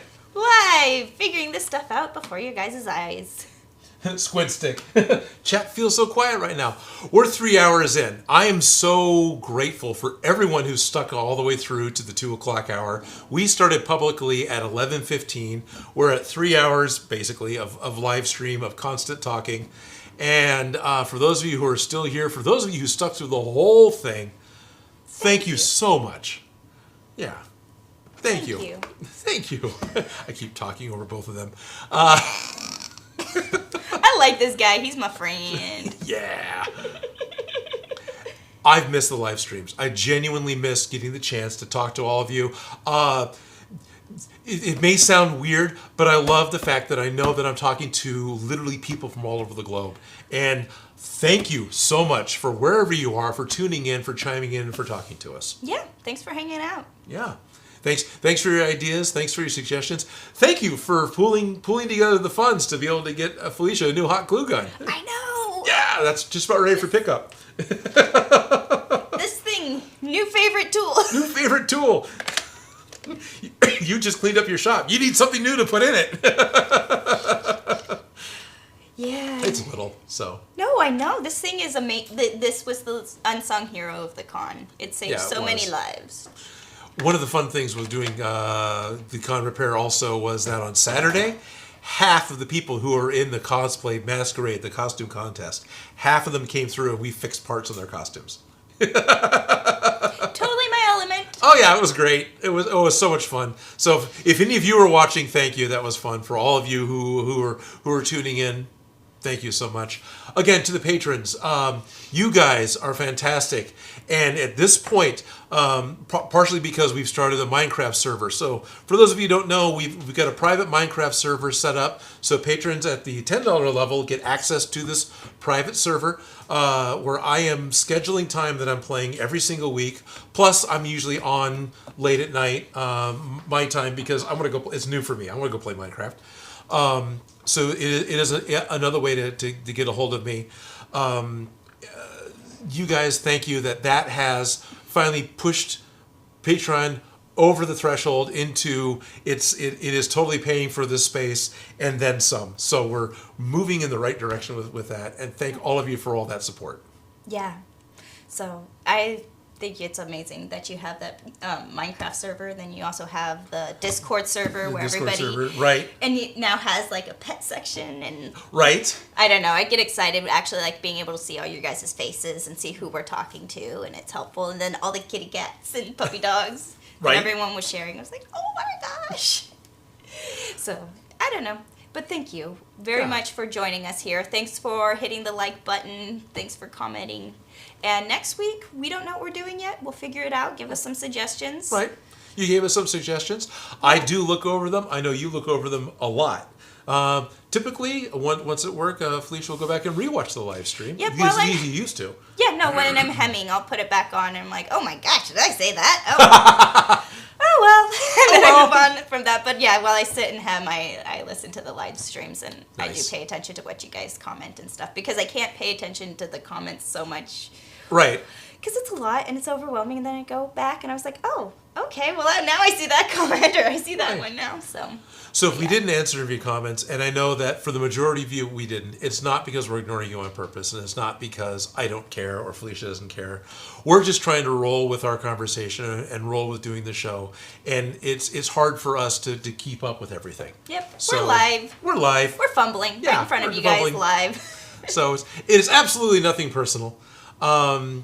And again, I think I said this earlier, another quick shout out, thank you to Nora, who's running the Discord, who is one of the Minecraft moderators, who built the Sacramento Media Center spawn point that's there in the Minecraft server, which is really very cool. I built a little secret tunnel out of the bottom of that building. So if you're on the Minecraft server and you go to the Sacramento Media Center, there's a trap door towards the back in the corner of the room. Approximately within that model, that is where I'm standing now in the media center. Okay. Yeah. I thought you put it over where there's really a hole in the media center. No. Yeah, that hole, the media center used to be a sheet metal, the building, right, when it was first built. It was a sheet metal distributor, sheet metal retailer. And so there was a hole in the floor where the scale went so they could forklift the metal onto it to make sure the right amount of materials moving around.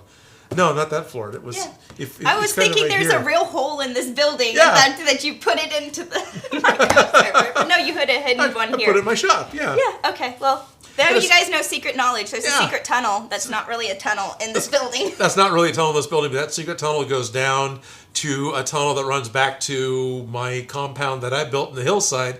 That's got windows that overlook the media center in Minecraft because that's fun. Because that's your spot. That's my spot. Yeah. Yeah. So if you're in, run around my compound, look at stuff, go right ahead. I'm not worried about it. I preferred if you didn't loot me blind, but you want to go check out, that's what that's there for. Go check it out. Go say hi. Go say hi, run around. Yeah. Leave presents. Leave presents. So I wonder if you can leave out a guest book. That'd be kind of interesting. I don't know if Minecraft does that. But Right. all of you, thank you very much. Thank you for all the comments. Thank you for hanging out with us. And, I know there's going to be lots of different ways that we can do a live stream. And there's a lot of ways we can fumble through the saying goodbye, but This is how Odin drags it out. thanks, guys. Thank you very much.